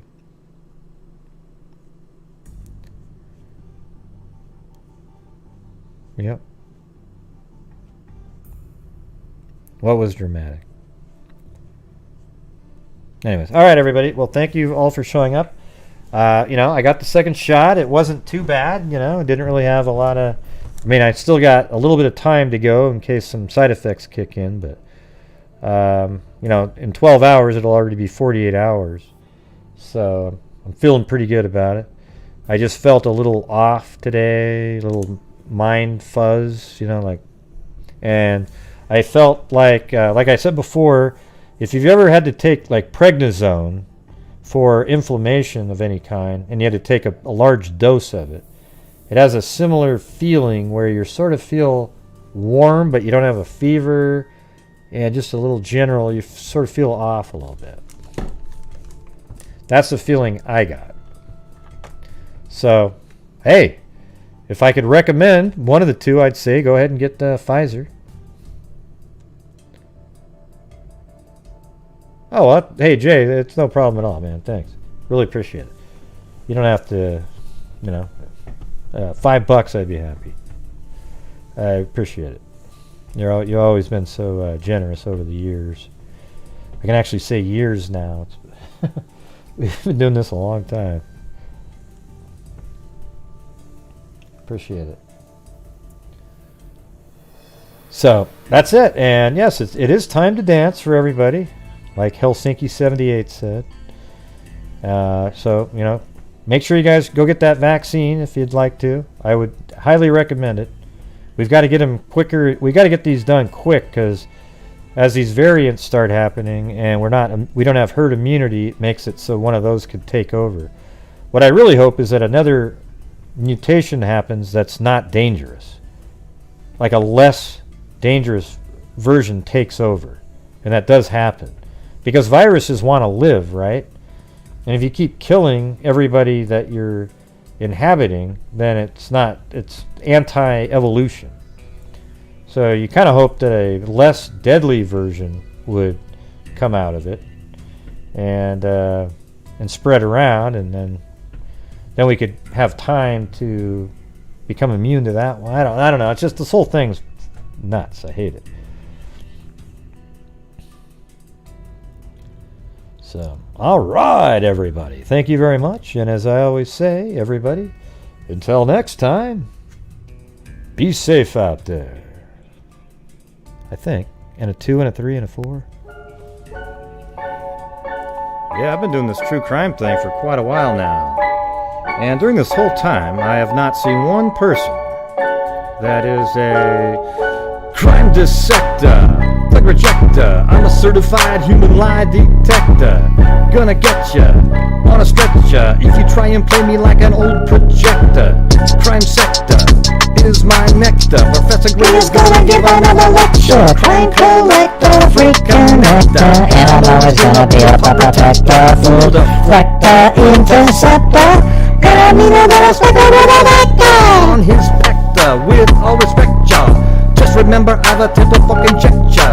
I have no agenda, I'm no pretender, and I'll serve it to you straight without the blender. And in the end, I'm gonna send ya on a mission to reveal the true offender. Yeah, so I'll just get right back to work. Alright, everybody? Talk to you later.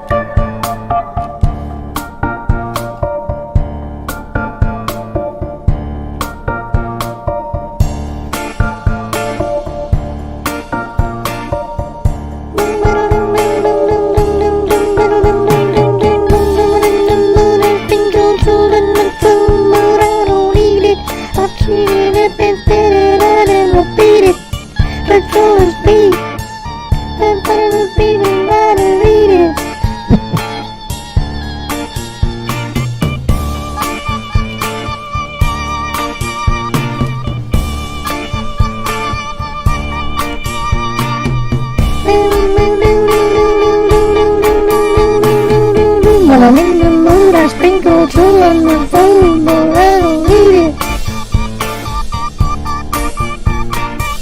I chew it up and spit it out and defeat it.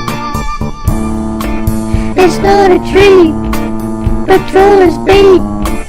Just one of the ways that I defeat it. Staying in my groove when there's a troll on the move. Just takes a second to remove, cause every time I conclude, the troll is gonna lose. Nice try, wizard eye, I see you creeping on the sly. Why you think you're so fly when you're such a whiny cry, battle me, you're gonna fry. Gonna send you out to mummify.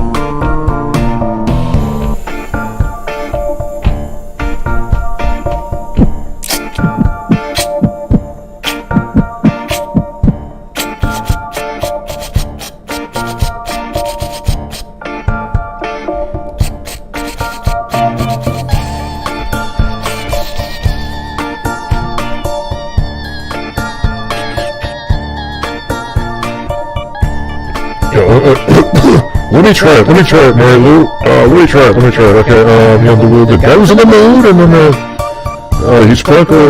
he did a troll in the, but I don't eat it, right? Oh my god, you're terrible. And then the guy, he chewed it up, and then he spit it out and repeated it, right? Oh my god. I can do it. I can do it. I can do it. I can do it. I can do it. What a fool. I can do it. When I'm in the mood, I sprinkle troll on my food, but I don't eat it. I chew it up and spit it out and repeat it. It's not a treat. The troll is beat. Just one of the ways that I defeat it. Staying in my groove when there's a troll on the move. Just takes a second to remove. Cause every time I conclude, the troll is gonna lose. Nice try, wizard eye. I see you creeping on the sly. Why you think you so fly? You're such a whiny cry. I think people like the happy version. Okay? I think people... What do you mean? I thought I did good. Well, you know, you gave it the good old college try, you know what I'm saying? But it just really wasn't that good, you know? They're like me. Gosh, you're so mean, Mary Lou. You're so mean.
projector. I'm a certified human lie detector. Gonna get ya on a stretcher if you try and play me like an old projector. Crime sector is my nectar. Prophetic Regal's gonna give another lecture. Crime collector, freak connector, and I'm always gonna be a protector. Fool reflector, interceptor, and I'm meaner than a spectre with a vector on his vector with a spectre. Just remember I'm a temple connector. I have no agenda. I'm the pretender. And it's advertiser with a pretender. God, why'd you ruin it, man? I was doing so good and you just blew it. You suck.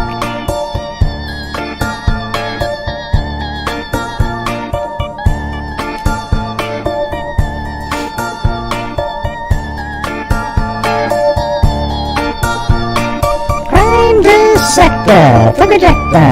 I'm a certified human lie detector. Gonna get ya on a stretcher. You've been trying to me like an old projector. Crime sector is my nectar. Prophetic Radio's gonna give another lecture. Crime collector, freak connector, and I'm always gonna be a protector. Fool reflector, interceptor, and I'm meaner than a spectre with a vector on his vector with a vector.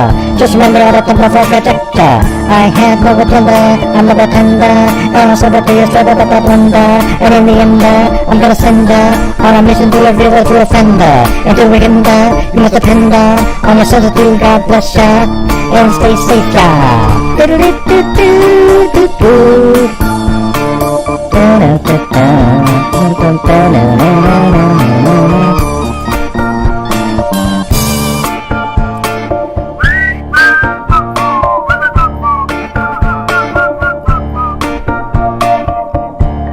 Yeah, that was pretty good, Mary Lou, but it wasn't as good as mine. Ask anybody, who was better, me or John Boy? Come on. Gosh, you're a narcissist, Mary Lou. Narcissist? Wow. That word's way overused, don't you think? Well, you know, when it's somebody like you, it sure has some meaning to it, doesn't it?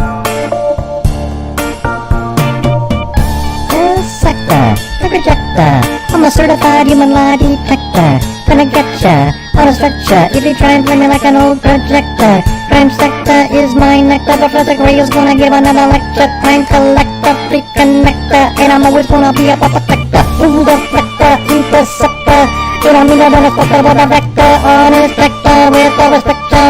Just remember all the temple for projector. I have no agenda, no pretender. And I'm going to the thing without a blunder. And in the end, I'm gonna send ya on a mission to reveal the true offender.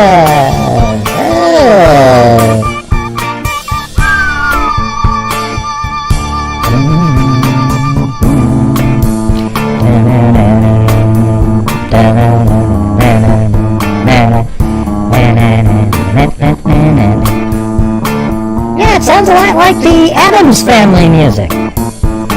You know?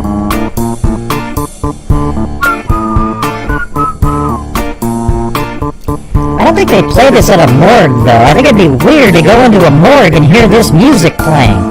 I think what you're talking about, Zozo, is the Addams Family theme song. Okay, because wouldn't it be weird to go into a morgue, actually, and hear this music playing? There's a body over there, there's a body over here, and yeah, that'd be strange, right?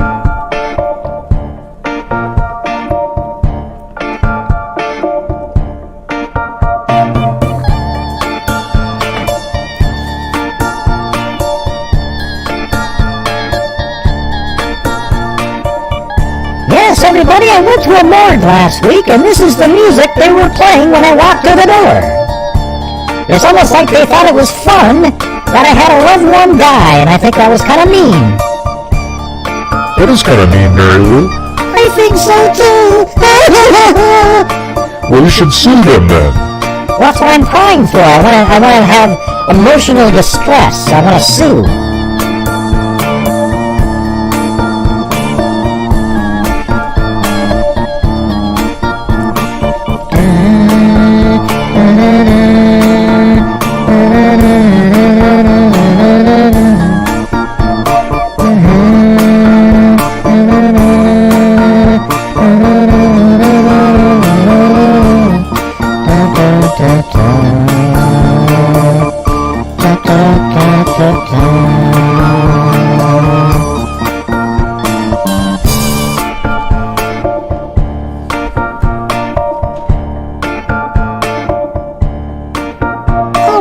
thanks everybody. Thank you for showing up tonight. Yeah, thanks, I think. Nobody even likes me. Why would I even be here? Well, that's a good point, John Boy. Why the hell are you even here?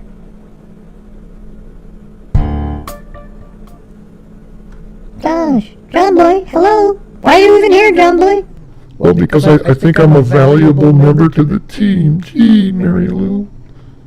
Gosh, John Boy, I didn't make you feel bad. Is that real? No, not really. I just thought I'd make you feel bad for a minute. Oh, okay. Gee, John Boy, you're so mean. Wait, why would you start crying after something like that? Well, I too wanted to show you that I could make you think that. All right, everybody. See you later. Oh, man. Mary Lou, I think, thinks she's taking over the show at this point, don't you think? Yes, I was in jail earlier. I was put in there by Lee D., who actually had me on a negative bail, and then a bunch of people, including Mag, got me a great hotel, all kinds of goodies out the door. It's good stuff. All right, everybody.